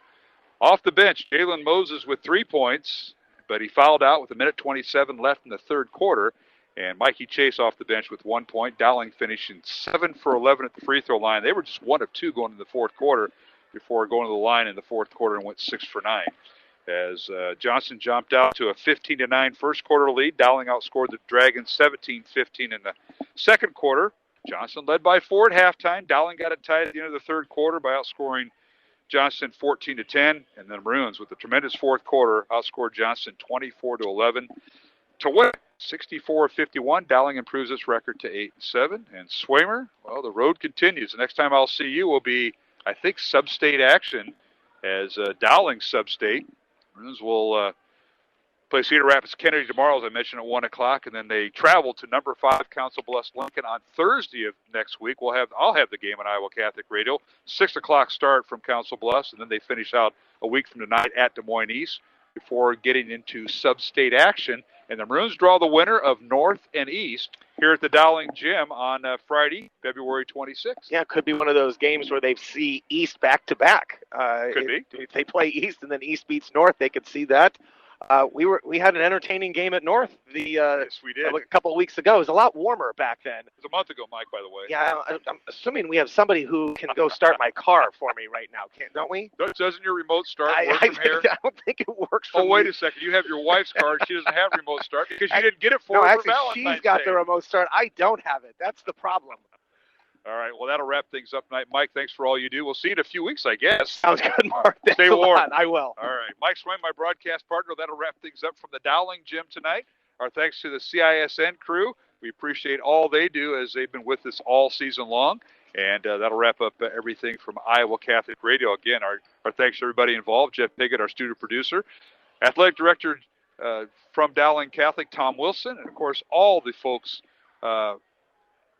here at Dowling for all their support throughout the year. Our next broadcast here on Iowa Catholic Radio will be this Thursday night as Dowling boys on the road for a single game. They'll take on the 5th-ranked Council Bluffs Lincoln Lynx, and we'll be live from Council Bluffs with the call, 5:45 pregame, and the boys will tip it off at 6 o'clock from Council Bluffs Lincoln High School. So join us for the broadcast this Friday night. And our next game after that will be the Dowling girls hosting a regional game here next Saturday. So we'll be on the air at 6:45 for that. For my broadcast partner, Steve DeVinny, and Mike Swain, this is Mark Amadale for our CISN crew, Devin Taylor and Jeff Stark, saying good night for our studio producer, Jeff Piggott. I'm Mark Amadale. Thanks for joining us, and we'll talk to you next week here on Iowa Catholic Radio and CISN. Until then, wishing you a safe and blessed faith-filled evening. Our coverage of Dowling Catholic High School basketball is underwritten by Ashworth Vision Clinic, Construction Professionals, Dental Associates, Kemen, and Mercy One. Thank you for supporting the businesses that underwrite Iowa Catholic Radio. The proceeding has been a Dowling Catholic Sports presentation on Iowa Catholic Radio.